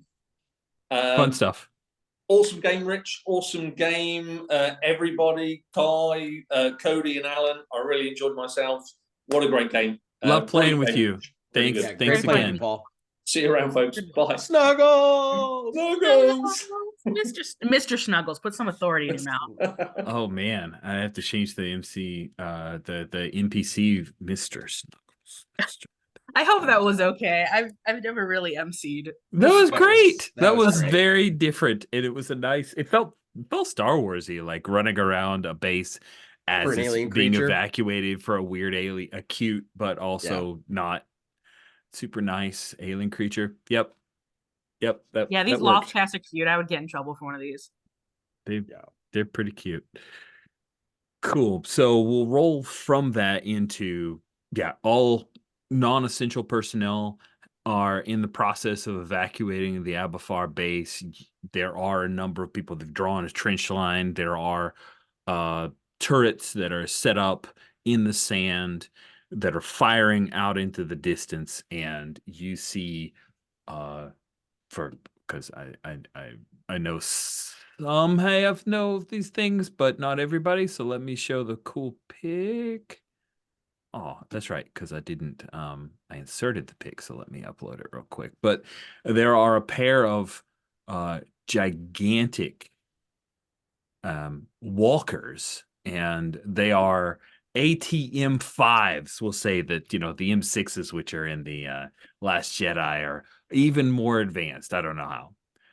But they look like this, and the thing is distinct about them versus the AT-AT walkers from the original trilogy is that they're knuckle draggers, which I thought was fascinating. But they are mobile weapons platforms that are headed towards your base slowly and steadily. There are a few TIE fighters that are like circling it. These pair of ATM5s, obviously there to as bandits attempting to keep off anyone that would try to harry them. Now, if you take a look at your PC pilots under I'm going to go ahead and boom, there we go. If you take a look under the module 1. You said boom, there you go, and I don't know. Oh, sorry. Boom, there you go for me. Oh, okay. I minimized Paul's character, so everybody moves slightly to the left and it's easier for me. Got That's it. it. Yep. Just Okay, cool. being Yep. lazy. All the magic is for my own use. Anyway, if you take a look at module 1, as you guys are heading out to the hangar, getting your mission briefing is take out these M5s before they destroy the base. There is a Rhydonium collection that if they are able to target, it will destroy this base utterly. But in the hangars, engineers are ready and they are able to offer you up a particular module. If you look at, you'll see it under module 1. It is a magnetic hoist winch, which perhaps you can I already use. have that on. Oh, you already have Yeah, one? That's awesome. That's Yeah, getting as soon as I selected. saw what you were doing, I had read through them a little bit before and selected that one. This winch fires many meters of super high tensile cord with a neodymium magnetic tip against any surface. You'll have to make a successful attack action, rolling a 3 or higher to attach the cable. And then you have to complete 2 maneuvers, rolling 3 or higher, to wind the cable around the legs of a walker. Perfect work, Rich. No notes. Yay. Sweet. So please choose your fighter. Yeah, I'll lower the font size just a little bit for that. Sorry. Yeah, we'll do font size 7. Yeah, we'll do 7. 7 works. It's not too onerous. Ooh, too small for me. I'll have to make it bigger than that. Yeah, make it big enough to read. It's fine. There you go. However bigness you need, that's what you should do. Oh yeah, 8 works for you? That's awesome. Please choose your fighter shell or its configuration if you want the superiority, interceptor, bomber, assault, support, or stealth. And I will set up the LiDAR grid. I did not move the Mustafar Colossus off of there, but I will now. Now, there is a little bit of a rules thing that I'm going to move Hopper off the grid. Whoop. And we'll figure you guys out when you come on board. But these mobile weapons platforms are terrifying. They're very dangerous. They are both in the furball, and they are happy about it. There are in danger zone. There is a TIE fighter in each danger zone who are going to attempt to defray any of your attacks. There is a clock that I'm putting in motion here. It is a 6-tick clock that is the inexorable approach of the M5s to targeting range. So each round that transpires will go up by 1. They can also potentially use a maneuver if they feel you guys aren't really a threat, and they'll just use a maneuver to shunt their own power to engines and pick up speed for a little bit, and then they will move too. So you better harry them. And let's see, is there anything more in that? Oh yes, the other thing. So they have as their main weapons. This will be part of your as you guys are getting aboard your fighters, part of the details of the mission. They have point defense cannons. Each of them have 3 or 6 point defense cannons. Each of those PDCs add to a harm pool. And that harm pool can be used within an entire range band. So you get into the furball and they can do a ton of damage to you. But as you take out the PDCs, their harm pool calculation goes down. Question: is there any other way to take them out other than by tripping them up? Absolutely. They have armor. You can just hammer away at their armor with your heaviest weapons. And eventually you can take them down that way. They are mobile defense platforms, but they are also, they have weak points. They have joints. There are things that you can aim for without having to use the winch. Don't feel like that's the only way to defeat them. This is not what was the last Colossus or whatever? Shadow of the what was that? Shadow of the Shadow of the Colossus. Colossus. Thank you. I was like, not last Colossus. Dang it. And can they take damage from anything, or do we need stuff that could attack a capital ship? You that is a great question. I'm going to say, just because it's interesting, let's say it's stuff that you need to use weaponry that attacks a capital ship. Okay. That is harsh, but there you go. Right. I was just wondering about siege. What siege can only target capital ships. Correct. So, but yeah, okay. So that helps. Thank you.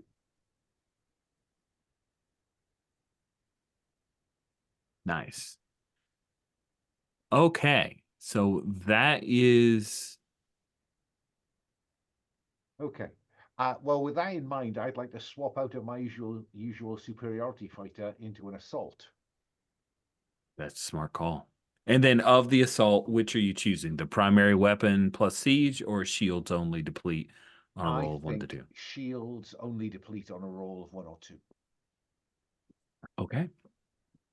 What about Banshee? Which configuration are you choosing? I think I'm gonna stick with the interceptor. It's fun. It's +1 harm attack rolls on a 6. And we'll have to keep that in mind. You're really good at rolling 6s, so it could happen. And then, Big Brother, what config do you have? I'm also hopping in an interceptor, but I'm taking the +1 on rolls to perform maneuvers, which will benefit you if you're going in hot. That is smart. Big brain technology over here. It's equipped with the magnetic hoist winch and laser guided cluster bombs, range 0, harm 4. So I'm gonna be in the mix anyways. Might as well try and blow some cannons up and stuff. Range 0, harm 4. Oh, this is gonna be some stuff. I'm going with concussion missile. I forgot to mention that. Range 0 to 1, harm 3, and it can deal rattled to people, I believe is my understanding. Oh, sweet. What does rattled do? Let me look down here in our tags. Deal -1 harm, spin 1 SA to remove, which means they will do less harm to you while they are rattled. Sweet. This is exciting stuff. Do not forget to adjust your integrity, and you are at maximum SA for the start of this sortie. So, for example, the assault has an integrity of 7, not 6. And your SA max is a 4 for the interceptor. So you guys are good to go. All right. I almost feel like I know what I'm doing right now, which is a weird feeling, but you know. There's definitely a call after comms. Yo, Dio, we're twinning. Ooh, the max SA on the assault is 2? Yeah. Wow. A little bit clumsy. She is just a little bit clumsy. Nice. But she takes a lot of damage. Yeah, she does. Yeah, your integrity is insane, and you have 2 shields, and they only deplete on no, they all deplete on 1 to 3. Good stuff. So, let me ask, are these X-Wings you imagine you guys are in? Are you in some kind of land speeder of some kind, a sand speeder? What do you think? I imagine sand speeder, yeah. Yeah. Nice sand speeders that have that that very sleek, low profile, the sand, and I think just for like not necessarily a mechanical thing, but I think there's a sandstorm that's starting up. That's part of the pitted battle as you guys are flying in. Gold Squadron, they got the primo job. They're escort fighters for the ships that are leaving the Abafar base. Exactly. Cool. And as this fight begins, you guys hear over the comms, Star Destroyer just came out of hyperspeed and it is heading towards Abafar. You have to take out those M5s before they take down the shields, because the Star Destroyers will do some orbital bombardment otherwise. So it is harried and hectic, and you 3 against 2. I should have taken into account. I'm doing it right now because it would be stupid otherwise. We've got 1 hour. There's only one of them because there's 2 of them. This is Boo! Don't be a coward. Put us oh up my against. god! All right, it's 2 of them. Here we go. You willed it back in. It was on the editing floor. Now there's 2. Why was it there was that one scene where there was just one M5 and then all of a sudden it was back? I don't know. Yeah. Poor strange. editing. Now Oh my god! 6 of them. What's happening? Oh no! Oh no! You know All right, I that was thing just that kidding. Cody was saying about challenge? Insanity. Oh, that's so great. That Control V. You get a grip, Rich Rogers. Okay, here we go. We are at the start. You have full SA at the beginning of a sortie. They will only be in furball. That's all they get. The good news is they will be taking +1 harm from whatever you deal to them, because it is hectic. You guys will be starting at bug out range. Say you're coming from the north. Does that sound all right? Yeah.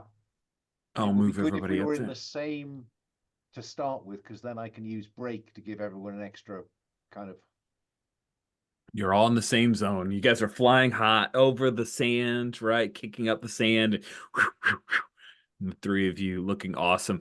Banshee, is this a non-lollipop moment, or is there still lollipop in Banshee's There's mouth? always lollipop. Okay. All right. Ghost 1 to Hopper. Where the heck are you, Hopper? Do you guys know Just where on the Hopper comms, went? you just somehow hear. Damn I don't it. think he made it to his ship. Well, we can't let them hit the base. He's in there still.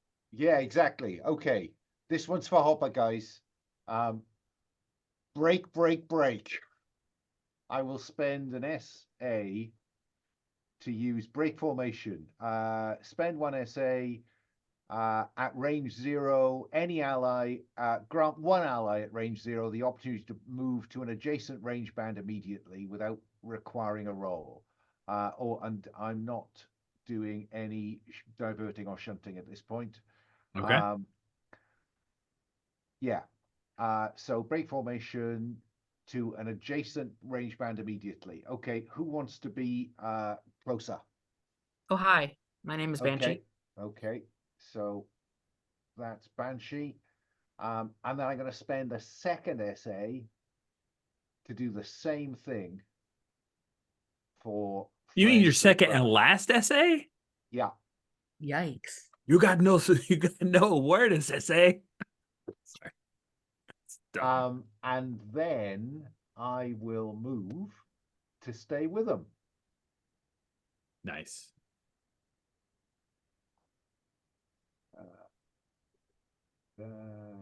Yeah, that'll do me. Oh, looking good. You guys are coming into visual range, and we cut inside the cramped cockpit there of one of the M5s. And there are a couple of guys with these nerdy looking helmets, and one has a set of glasses. Sir, they're coming into visual range.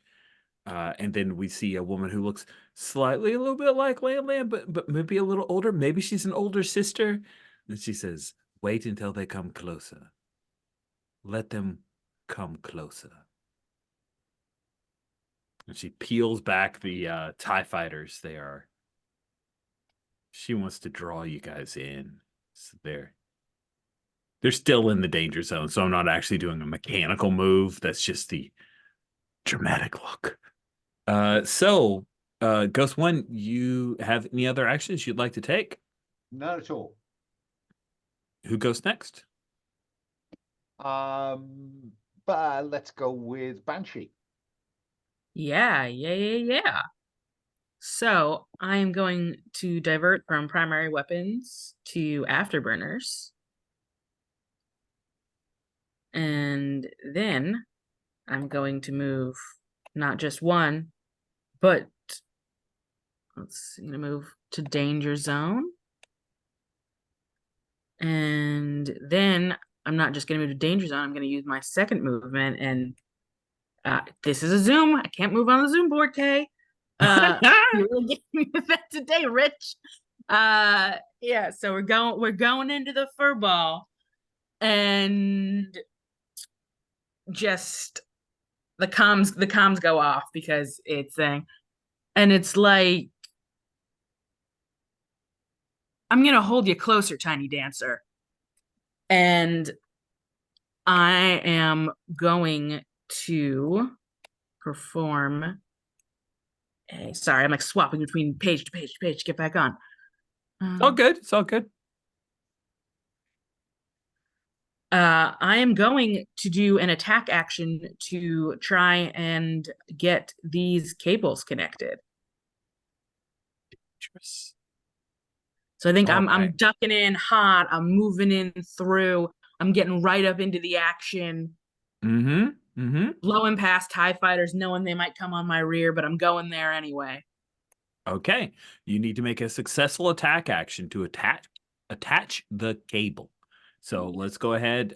Which sounds like you're being pretty reckless. I mean, I know you like burn, but this one actually sounds incredibly burny. It is to me. The burn boy. Mr. Burns. Mr. Burns. That is a 6.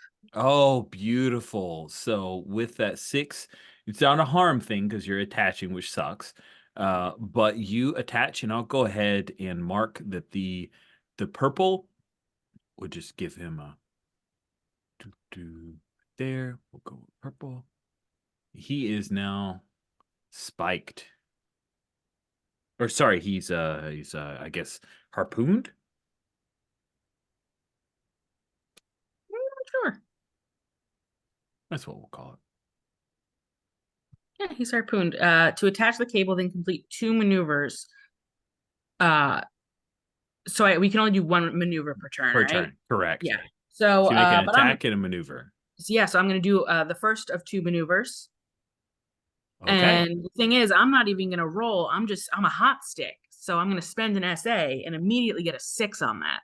Nice. Fantastic. So you do 1 full pass, like going around the legs of this thing, and we hear the cable start to stretch as the next foot moves forward, and the thing turns its head, and it's trying to take aim on you as the defense cannons are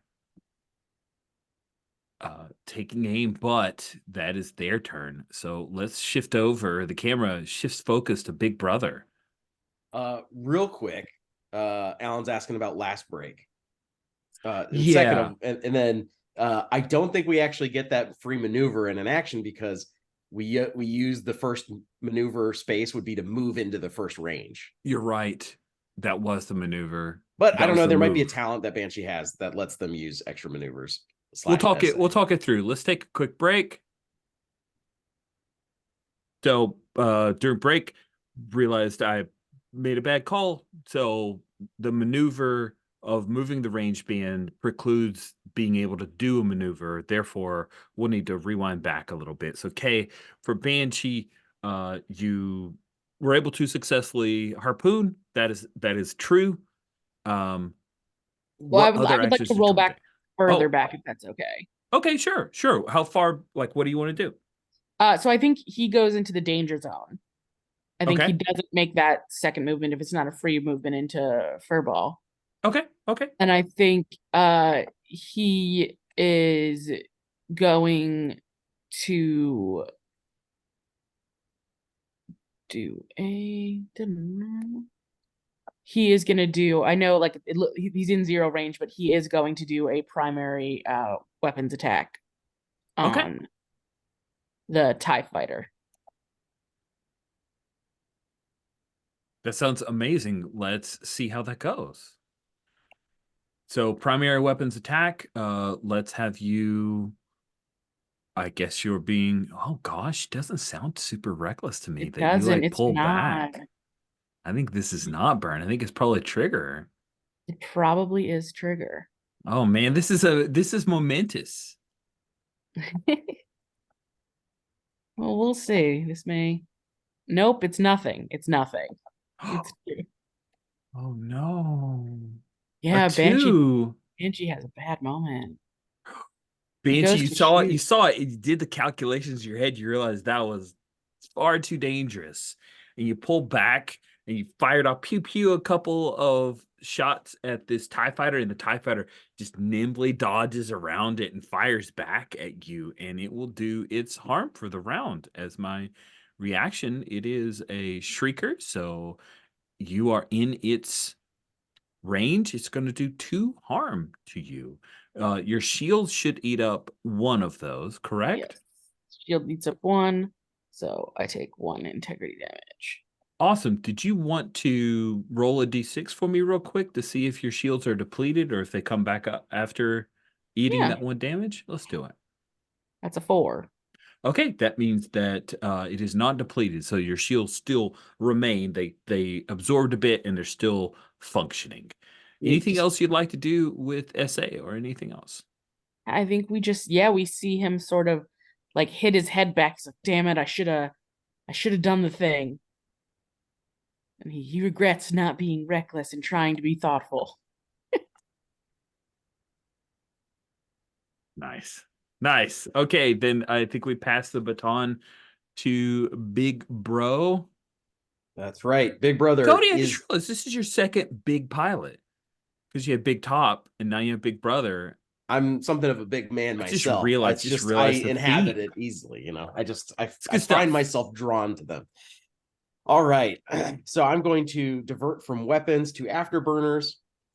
I will take my first free movement from the visual into danger zone, and then I will use my afterburners movement to get me into the fur ball. I'm getting in there. It's happening. And then, all right. Okay, let's think this through. This would be I will use my attack action to hook one of them. And then you can attack and you can maneuver. So the next turns I can do maneuvers and attacks. Okay, cool. That's what I wanted to make sure because I do want to bomb the hell out of these things. The PDCs, the point, what was it? Point directed cannon? Point defense cannon. Do those have shields or just a certain, it's just like do 1 harm to each one and that kind of thing? Do 1 harm to each one. Yes. All right. Oh, okay. You know what I just realized is my cluster bombs don't really cluster bomb. It just was 4 damage. Okay, that's fine. I'm going to roll. So listen, this is Gage. I've planned this run. I know what I'm doing. Let's do this. 3d6 for my winch. 626. If we were playing that Marvel role-playing game and that 2 was a 1, it would be like a super or something. And I just want everyone to know that I've heard of that. I think that's a thing. Okay. I'm involved in a play-by post that just began this week of the Marvel multiverse. I am playing Reptile Umberto Lopez, and I'm very excited. Well, hey, that's awesome. And I want to hear how it is because I'm curious about it. Awesome. So I do make the shot, and now it is harpooned. Rolling through your heart. Yep. Okay. So it's harpooned, and that is the end of my turn, sir. Sky Marshal, sir. Do you want to do purple or orange of the 2 to be harpooned? You know what? I'm yellow. I don't like orange. It's a little too close. Honestly, purple and orange, these are the Phoenix Suns colors, Rich. Are you coming after my hometown basketball team? That was I care about sports choice. That was a deliberate choice. Yeah. You monster. Yeah, I'll go for orange. Okay. Go orange. Orange is now harpooned. Blink. And the magnetic snaps up, and then you start to fly as you fly. You flied? Flew? Flayed. I flayed. Something. Yeah, I flayed. You zipped right past that TIE fighter that was supposed to hold you back and attached, and now you're starting your attack run here. That is amazing, and I think that's do you have any SA to spend? Do you have any other actions before I start to do stuff? Good call. I totally forgot that you can just spend SA all you want. I'm no hearing in-flight diagnosis. No, I don't think I want to spend any SA right now. I think I'm good. I think Okay. I'm good. Has it always been a little X and a little like in the background for Alan? Have those always been there? Those two little No, icon that's thingies? no. No, it's a new picture. That's a snow speeder. Worth it. Super worth it. Good stuff. Recognize. Awesome. So it is now the Sky Marshal's turn. On my turn, I will roll for rally. There's no rally to roll because you guys haven't taken out splashed any bandits. Now I will activate a number of bandits equal to the number of players. That is 3 bandits. And a capital target with emplacements has any PCs in range. It deals its harm pool, dividing the total as evenly as possible to all PCs in range. That is Big Brother. So, Well, Big Brother, you take 12 harm as both point defense cannons, all 6 of them. No, sorry, there are 12 total. There are 12 PDCs. They just and they unload on you. You know what? That's what I deserve. That makes sense. That is told you this is terrifying. So, what does that mean? First, you lose all your integrity because we don't believe you anymore. We think you're a dirty liar. Wait, no, different kind of integrity.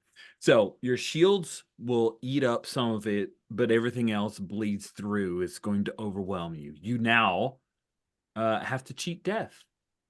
All right, I'm gonna roll real quick for my shields deplete. Just yeah, you know, smart I'm call. coming Smart back. call. I meant to ask that. Yes, please do. And I got a 3, so they do. So I'm not gonna get shields back unless I shunt to do it. No. So I'm gonna look at my cheat death track here. You know, yeah, we see pieces of your sand speeder like flying off. This is bad.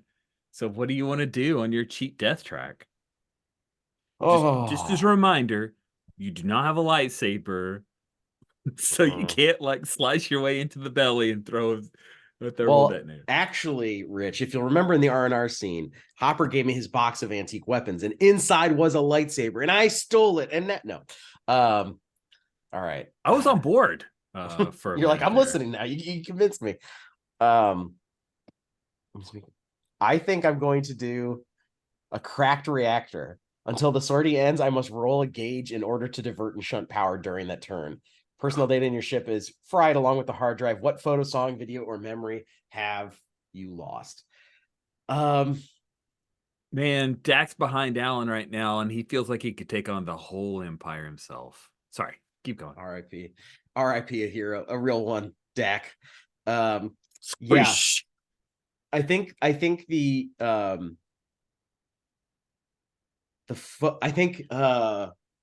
reactor cracks my onboard computer.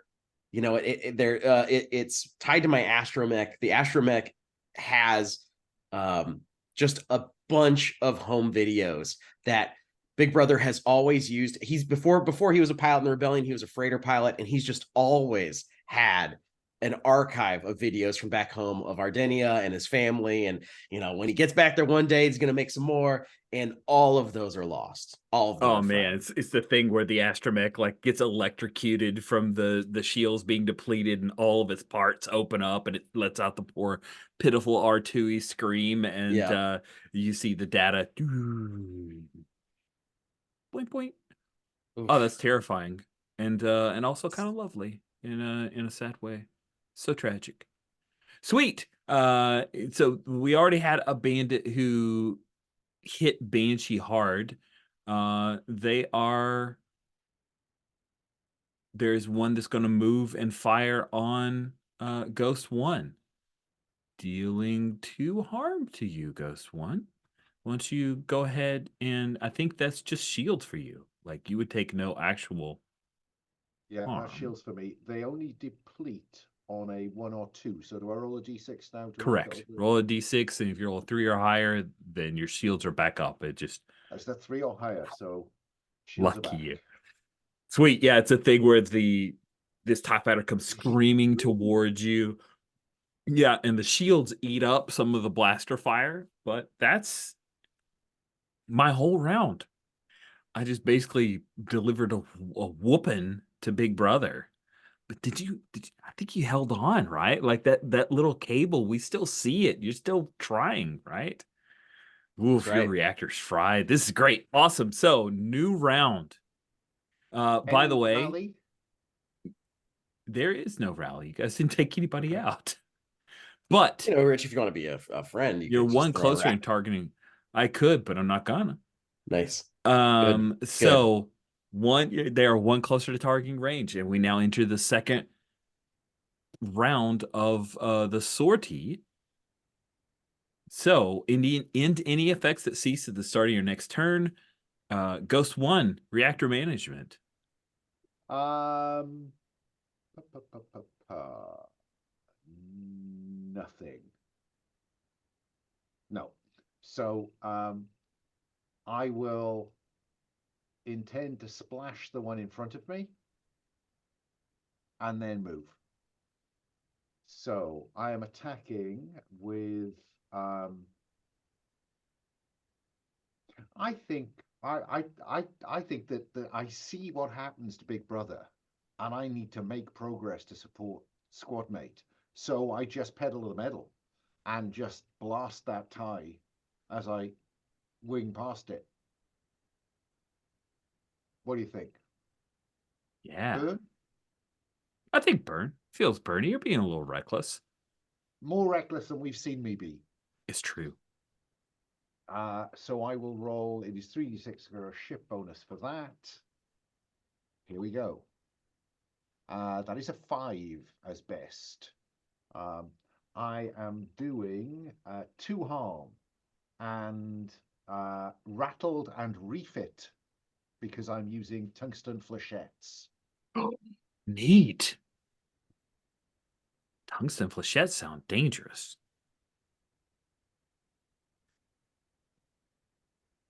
How much damage does that do?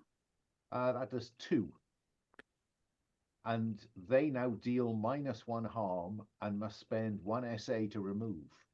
Ooh, wicked. And just to be clear, you nailed the TIE fighter that just came Yeah. after you? Okay. Yeah. 2 harm for it.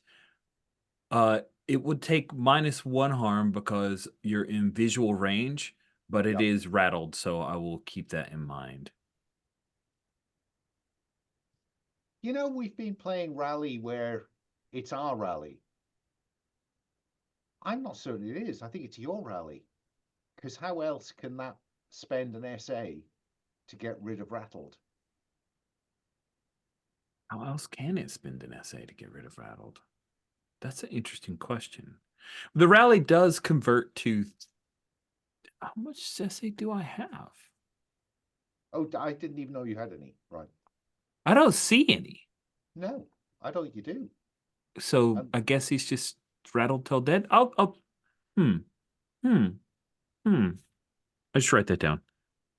What I'm not certain about is how, if that's the case, how we get any SA back. Yeah, I think rally is for us. I think Oh, it's kind of okay. I think it's the idea that enemy ships don't have they're not hotshot pilots. They can't do these extra Yeah, I things. think it's just rattled. But Okay. I think it's it is that's yeah. it. Rattled. Bang. -1 harm from it. Okay, that's good. boy, he's in rough shape. Sweet.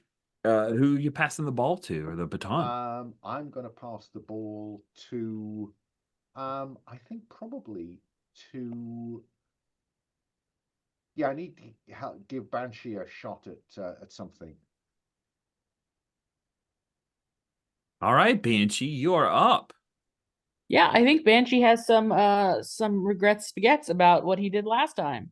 So fuck all that noise about trying to be sensible. That's stupid. That's Ghost 1 bullshit. I don't do that. Ooh, man. The rivalry is alive. This is Ghost Wonder Banshee. Don't overthink it. I think this is a weapons to afterburners. And I'm getting in the mix because Big Brother needs some help. So I'm going to use that afterburner movement to get in here. then I am going to, he kind of called it to Big Brother. He's like, hey, backups arrived. Let's deal with these assholes. And I am gonna try and redo that shot. I'm gonna try and make an attack roll to hit one of these guys down and get him to his knees. We're swinging in hot and we're getting it done this time.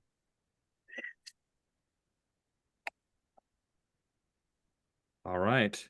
So you are again being Bernie. Back to burn, right? Back to burn. That's a 5.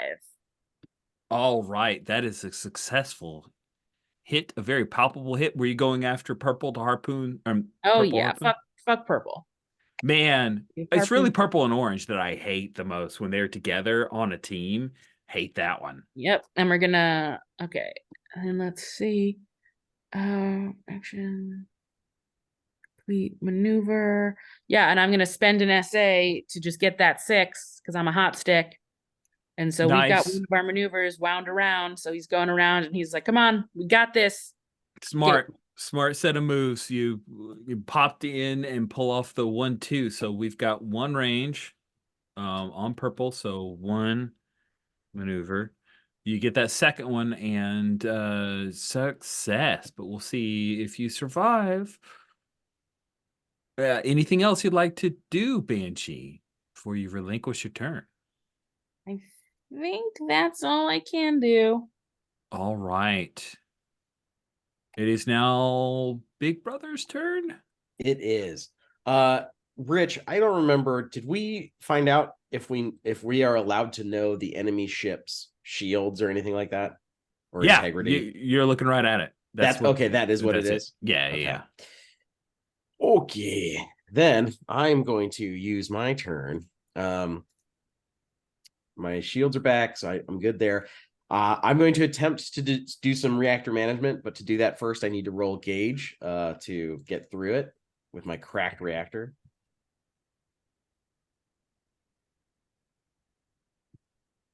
Right, I rolled a 5, 6, and a 5, so I'm definitely good. I am going to divert from weapons. I don't need my primary weapons to deal any harm. Actually, I need to look at that. I almost never use weapons, so I don't know. Do you use primary and secondary, or is it either or? Let me see. Secondary is usually SA spend, I believe. Primary is what you use for your primary. Oh, is it? Okay. Oh, all right. Oh, I didn't realize. In that case, I will. Yeah, I'm going to divert from my thrusters because I'm locked in. I need and I'm going to change my shunt to, I think, to my shields. Yeah, That's smart. And then I'm going to use for my free Oh, maneuver. wait. Aren't they depleted? So does that? Yeah, you gotta. I think. No, I rolled a 4. My shields came back. Okay. I think. You know, let's check. I have it. I labeled it. Good call. Shields deplete 3. Yes, they are depleted. Oh, all right. Well, in that case, I will move it from shields +1 to shield gen. So my shields do come back. Sorry. No, you're good. This is what I want. I want this. Listen, we're fighting these things. This is okay. Do or die. I mean, I'm not that sorry, but like I'm a little sorry. No. All right. I will use my first I'll use my move or maneuver. I'm going to use that maneuver to winch the guy up. So I'm going to, gauge it 3. This is all part of the plan. Good luck. 3 or better, and you will have successfully completed 1 turn around. Okay. Well, that's totally spelled wrong, but all right, a 6. Run! You got a right. 6. That's all you needed, baby. All right. So 1 maneuver each. Good job. And then, yes. Yeah, I would like to use I'm going to fire my primary weapon on one of the point defense cannons. I'm just going to plink at it, just blast it because I have range 1. Oh, range 0 does 3 harm.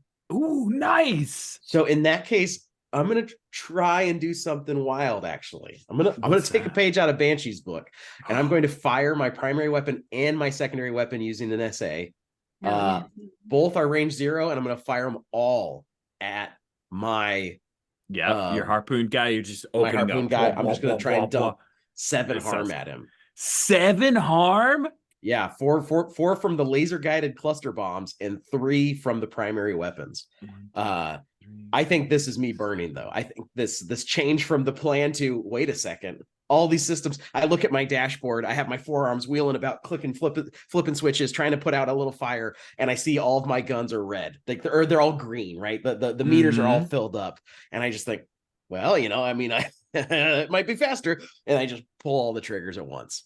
That's crazy. So I'm rolling 4 dice. Do you want me to roll for primary and then roll for secondary? Is that how we would do it? This is where I'm a little, like I said, you just spend SA for secondary, and I'm a little wondering if that's correct. Yeah. Okay. Let's take a gander. So either your primary or secondary. Cool. You can't fire all of it at once. Correct. That tracks. Okay. So I will fire my secondary weapon. Okay, cool. But that means I get an SA back, so that's cool. So just I'm firing the 4 harm on the Laser guided cluster is 0-4. That's dope. Let's see how it goes. 6. Hey, 6 is great. I don't get to attack you back, and you do 4 harm to the orange. Now, that actually has, and I was trying to math up, like have a cool formula where it would do, but that takes out 2 of the point defense cannons. I see. That's how that. Okay, And that the is harm pool what I goes want, down yeah. for these guys. That is what I want. So you've still pulled off a maneuver and fired. Nice. Still gonna hurt you soon. So Big Wouldn't want it Brother's either way. gone. Are you guys all, is it now the Sky Marshal's turn, I believe? Yes. Believe so. Yeah. Excellent. Nobody's dead yet, so there is no rally to roll. I'm sorry. There is no joy in Mudville today. Now I will activate some bandits. They are, because you guys are in tight, they're going to direct, at this point, these guys are freaking out. They're coming in, maneuvering and maneuvering. These bandits are coming in to deal with you guys. So they are doing 2 and 2, and then there is 10 harm coming. So that is 7 harm to Big Brother and 7 harm to Banshee. These TIE fighters are like swirling around you guys. One of them is actually trying to land a couple of shots on the cable and misses to hit you, Banshee. Like they weren't even trying to shoot you, but they did. And then those point defense cannons are unloading. So that is 7 harm to Big Brother, and 7 harm to Banshees. Ah, it feels so good. I'm so mean. They are 1 round closer to targeting range.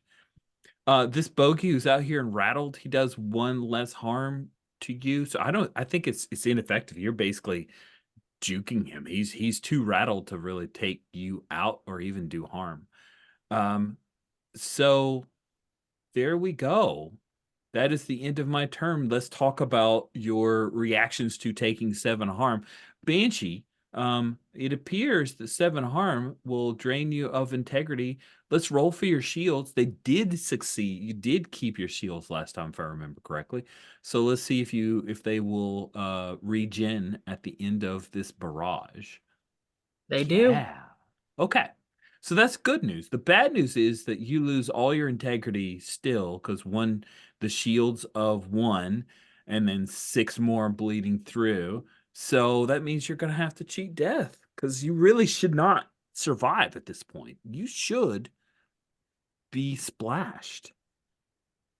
Yeah, I think the targeting computer is fried. Primary weapon deals -1 harm until the end of the sortie. Back at base, someone characterizes the near fatal escapade as your personal failure. Who is it? How do you respond? Yes, who?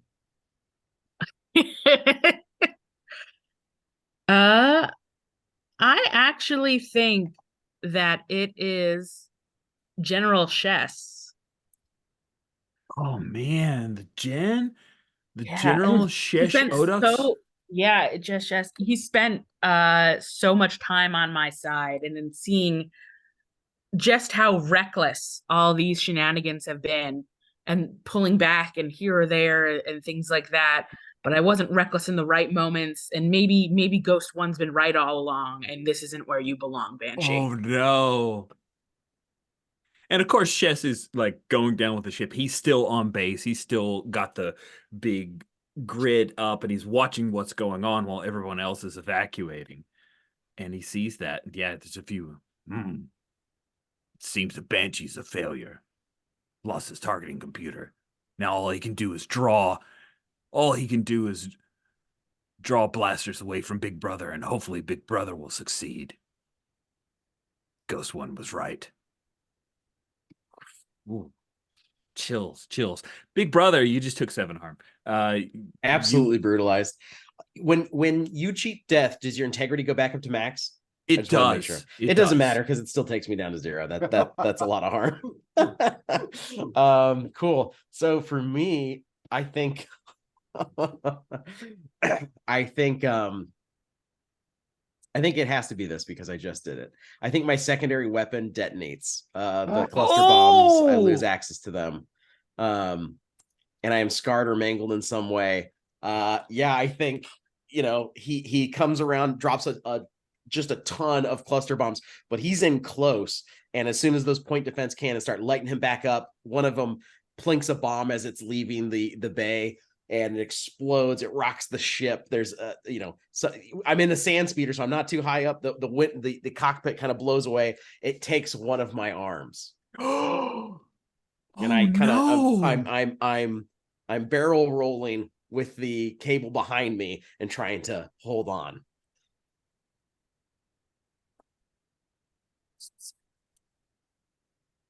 So wow, that's awesome.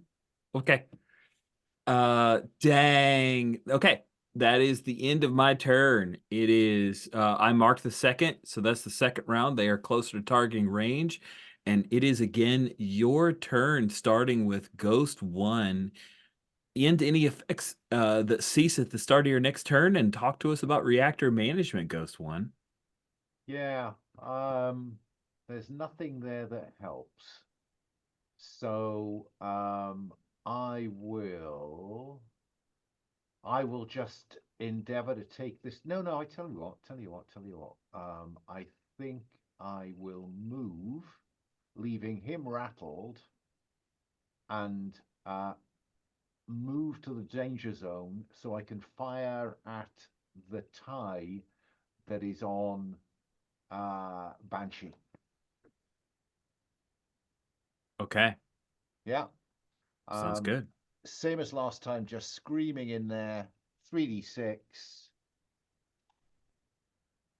Oh, that didn't roll. That's strange. Oh, my keyboard's being odd. Oh, pair of 6s. Nice.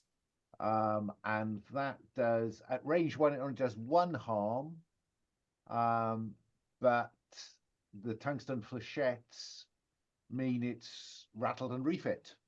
Okay. That will be this one. We're gonna code that guy here. He is also rattled. And -1 harm. He is not in a good way. He was in fur. Oh, wait. He's in furball. So he would take +1 harm. So that takes him out. Oh, that's a good thing. Yeah, it is. Okay. You guys, I'm going to be rolling rally soon. Woohoo. Do you have any SA you want to spend? I don't have any SA to spend. Oh, that's right. No SA for you, SA. Okay. That joke's still funny to me, so I use it twice. Who do you pass the baton to, Ghost One? I think we'll stick with the current order, which is next Banshee, then Big Brother. Sounds good. Yeah. It's time to do some shenanigery. I'm gonna divert primary weapons to shields +1. Smart. Yeah. That'll make any difference. Like that. Oh, it might. You never know. You take out some point defense cannons, they're only going to do, they'll do less harm. It's good, fine. It's all good. You've got a plan. I know it. Good ideas. So I am gonna do another maneuver that is a 6 because I'm gonna spend an SA, and that's my Okay. second. So that guy goes down. Yeah, that is exactly what will happen. So you wrap around twice. And then this one, right? Because you were Purple. going after purple. Thank Yeah. you for helping me remember colors and things. So you detach, ping, and then it and it falls forward and slams onto the ground. Um, and then I think, whoa, what happened there? That was weird. He got small.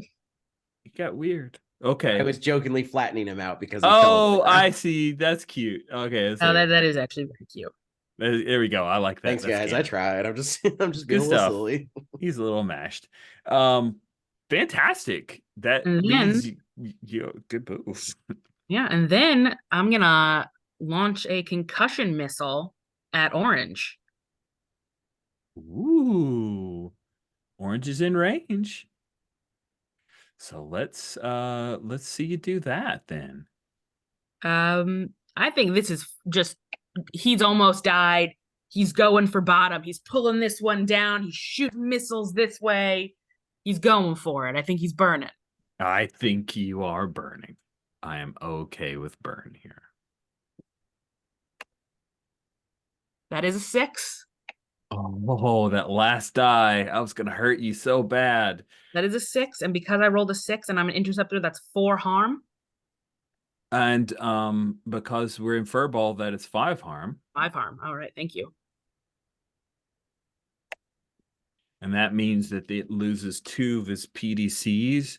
Oh, shit. Rich, not to You're hitting. not to be a You're bastard, but you're on the wrong. You're on the wrong I line. am. Thank you. Okay. I was wondering why things are that way. 1, 2, 3, 4, 5. Oh, that is completely gone. And that's down to 2. That harm pool is pitiful now. We just hear Banshee crowing over the comms, like yes, this he should. He was so stupid before. Why did he waste time doing that? Just do it. Just go. Amazing. All right. I guess do you have any SA to spend otherwise, Banshee? I have. So I'm at 2 there. I have SA to spend, but I don't think I can spend it on anything. Okay. Am I wrong? Is there anything to spend it on? I don't think so. don't think so, but I didn't want to. Yeah, your module, that's done. That's an attack. Yeah, I don't see any other stuff you can spend on, so you're done. Yeah, I'm done. Big Big brother. Big brother. Brother of all here. gods, get rid of these things. Yeah. Come in, big brother. Come in, big brother. This is Ghost One. Are you still functional, big brother? I think Big Brother kind of yanks his headset back on. Half of it's like blown away. Yeah, I'm still functional. Lost the bombs. Hold on. I gotta put you on. And he puts his headset down on the dash. And he's gonna try. I'm gonna first use my maneuver to attempt to finish wrapping him up. And if that doesn't work, well, then I'll try something else. It's a maneuver you're gonna need to roll. So you're not like Banshee who can just declare it by spending SA. You got to roll dice. So let's see. But I do have 3 or better. +1 on rolls to maneuvers. So I'm going to roll. This is a part of the plan. I'm sticking to it. I think it's gauge. So it's 3 dice. Take the highest, and one of them is going to be +1. So I get a 5. I'll +1 it to 6, thanks to my interceptor. Nice. I succeed. That is the second maneuver. What does this bogey going down, the orange ATM5 going down, what does that look like? I think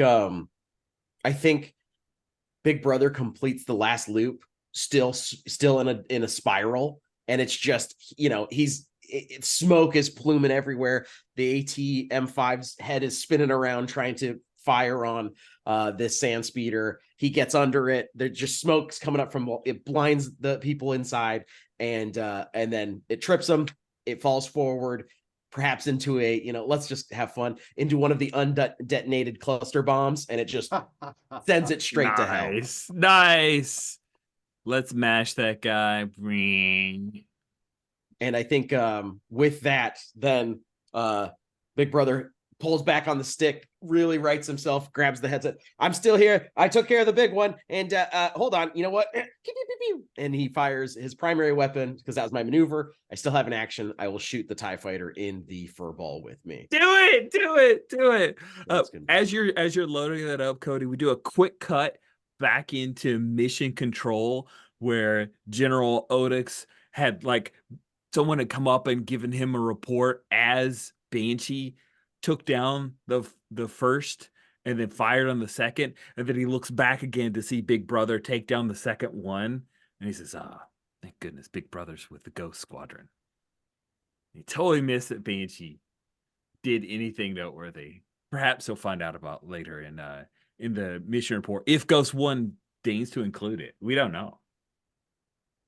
I roll a 5 on my primary weapon to tag that TIE fighter. I'm in range 0, so that's going to be 3 harm coming its way. She is done.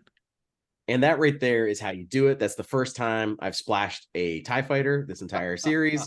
I feel great, powerful. Thanks to everyone for being a part of this experience. 4 more, and you can get a single EXP. Good work. Good work. Wow, at this point, they are no longer like that. That obviates the need. Like these ties, they're gonna break, and start trying to bug out at this point. Unless you guys want to harry them. Because if you choose to harry them, you can, but the general is going to be calling you guys back to. Oh, I'm going to harry them. Oh, nice. Okay. Yeah, no, Harry indeed. Sweet. Then I think we can move to like story time with that because I'd like to get to epilogues. As you take out the second of the ATM-5s. That threat is out. You hear General Audix telling you guys to come back, but you harry the last of the TIE fighters, blasting them from the sky over Abathar.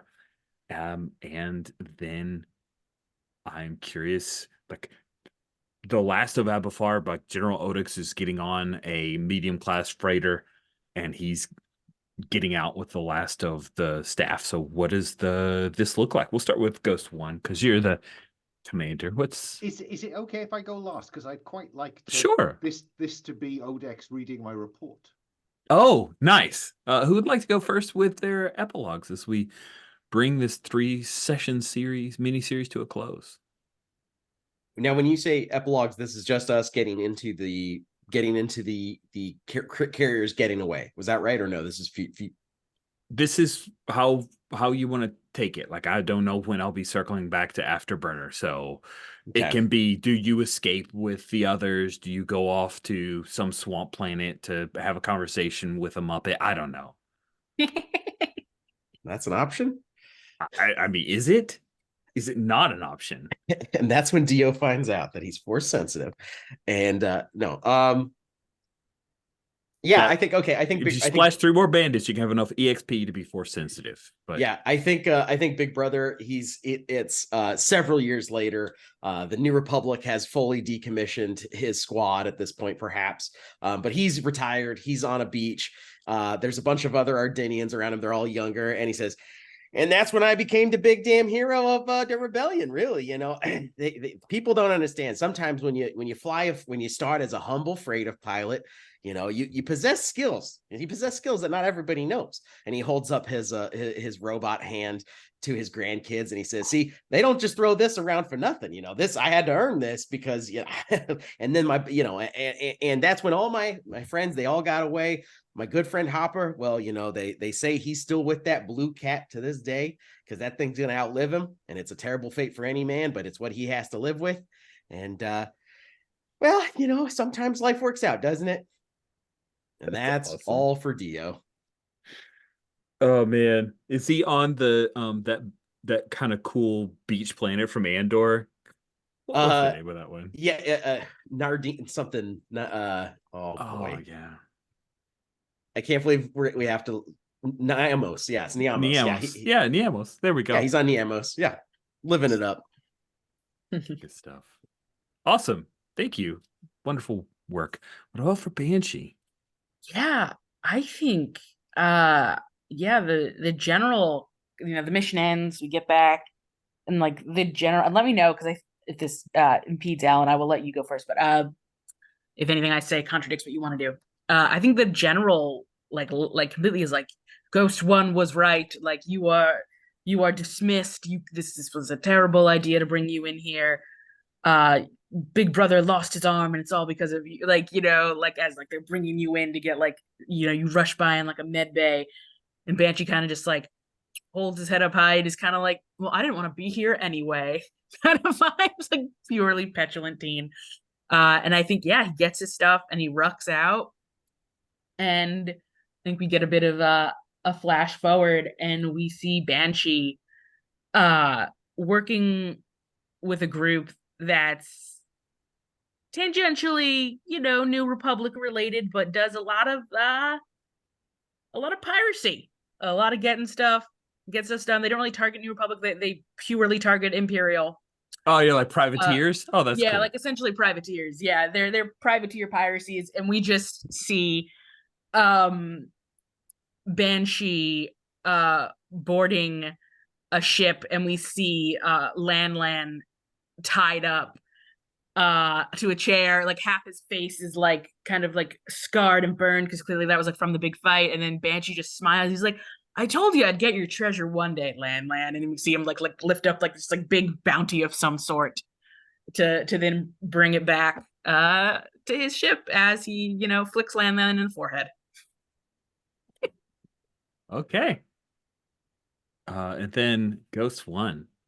I think it's the general reading of the report. There's a little kind of hollow of Ghost One in front of him, and I'm saying, so I recommend that in terms of after action report, there's no question that Lieutenant Ritter deserves a commendation, and I'm not certain what you do with an Ardenian with only 3 arms, but I dare say he will still be able to fly. With respect to Banshee, my reservations remain the same. I don't think that Banshee is the kind of team player that a standard squadron can handle. However, and I'm looking to my background as a smuggler, however, I do have some connections within Zinji's empire, which might well employ him. Unless you tell me different, Admiral, I suggest dismissing Banshee and let me have a word in someone's ear. Nice. That's it. I like that a lot. Great set of epilogues, everybody. Out on Niamos and privateering and Ghost One serving until I think he's just gonna die in the He'll cockpit. die in the cockpit. Yeah. Shot Awesome. down, as his flashback suggests, by a member of the squadron. We just see he goes to make a turn and it's the escape pod that is holding like it's holding Hopper, and he like swerves to avoid it and just crashes and dies. Cool. Thank you guys so much. We won't do wishes because hopefully we granted them all, but let's end off with a couple stars from each before we stick a fork in it because it's done. Who's got a star or two to share? I want to give a star to Cody for just being an Ardenian, really. I thought that was great. I also enjoyed the the setting us up for a summer vacay. I thought it was cool. Yeah. A star to Kay for playing Banshee like a stolen car. That was great. That was good stuff. I'll leave a star in the ether for Paul for turning up only slightly drunk. But it is his anniversary weekend, so what the heck? Yeah. Absolutely. And then one to you, I think, Rich, because this is a very crunchy game. It feels part simulator, part war game. It gives you the same buzz of if you can get a degree of rules mastery over it, you can kind of you can make it do things that you want it to do. So yeah, I think the starship combat is interesting. It is. It is. I wish I hadn't played this a year apart, the Red Sky and this, so that I could more easily cross compare the two, because they have the same LiDAR setup, but they were very, very different rule sets. Yeah, thank you. I appreciate everybody being giving and forgiving, as I stumbled a few times with the heavy mechanics and crunchiness of this, but you guys really brought the personality of your characters very well into the way you expressed yourself in combat, which is really fun. That's a plus for the system that you had the capability to do that, and I really appreciate that everybody held in. All of Big Brother's actions were how Cody had defined the character. Ghost one, he always commanding. Banshee always going straight into the thick of things. I even love the moment of crisis the Cyrus Vant had about, well, maybe I don't want to go into this big nasty mess, and then berating yourself. That was great.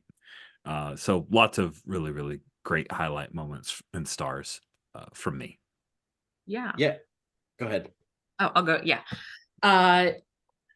Yeah. Star to Rich for taking what I think is a really crunchy game and condensing the heck out of it enough that we were able to pick it up so quickly, especially as someone who's never played Lumen, who doesn't know Star Wars, who doesn't, know all the things. It was great. Also, a star for you just immediately having my back as director. Like, oh, yes, you mean a loft cat. And I'm like, yeah, that's definitely what I'm talking about here.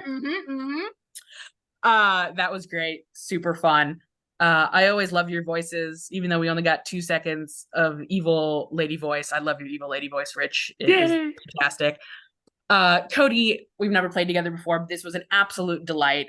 Big Brother was such a character. I enjoyed his voice, both in terms of like the fun voice you did, but he also just like the breadth of who this character was spoke to all of his actions, the mannerisms and things like that you held for him was just, a delightful introduction. And I'm very excited to play in our next little game together.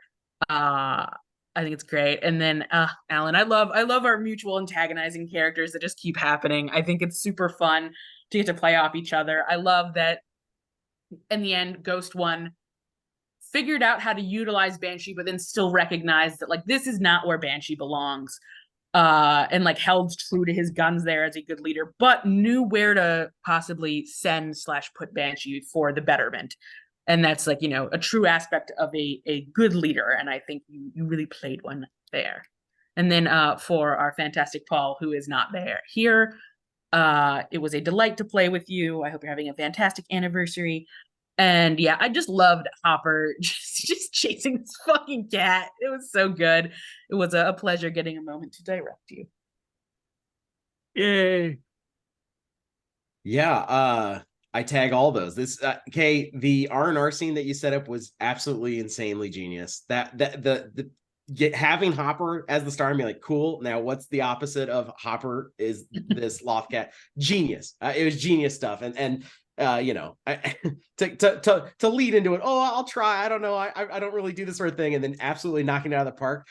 You're a real a shark when it comes to directing. So that's what I'll say there. Also bringing back Lan and his treasure at the end. I think that was something totally created by you in session 1 that he had treasure, and then you're like, and I'm getting it. I think that was really perfect to have. That was awesome.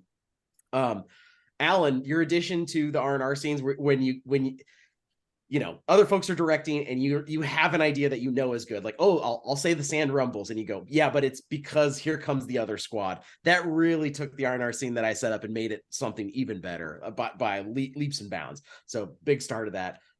Paul, stars the yelling snuggles. You really leaned into it. Maybe a couple drinks. Paul really knows how to just let loose because you were having a great time, buddy. And that was awesome. It was great to play with you in this session. And Rich, I think you did a great job. I also totally seen how this system really the idea of targeting the primary big objective seemed like, oh, that's what we should do. And then seeing how brutal it was, because it was just all that fire getting dumped on me and Banshee. And it's like, oh, this is why you have to engage with the starfighting first, because I'm dead twice. Like if I had played that way in 2 other fights, Big Brother's out, period, the end, you know? And so that's just I think a really cool thing. Honestly, I like the fiddly bits of this flying so much that if I was to run a Star Wars RPG that wasn't built around this, I would always take this and just be like, this is our flight rules, because I think it runs so well for that. So many games I played Star Wars D6, I played all this other stuff, and you're like, yeah, but then when you get to the vehicle stuff, it's always kind of nebulous. It's always a little weird what you do with it. And this is just like, damn, this is pretty fast and, you know, smart and feels like an adventure. And it's because you ran it that way. So I just really appreciate that. I think it's a huge star. And of course, hitting another version of what is starfighter combat in Star Wars. It's Hoth, baby. It's the Last Jedi. It's fighting the giant walkers. And so, you know, that was my wish, and you hit it, and I loved it. Thanks. Thank you all so much for playing. I really appreciated this. This is fun. It was a great way to kick off the year. And that's it. Afterburner is done. It's cooked. See you guys. Later. Bye. Good one, bye.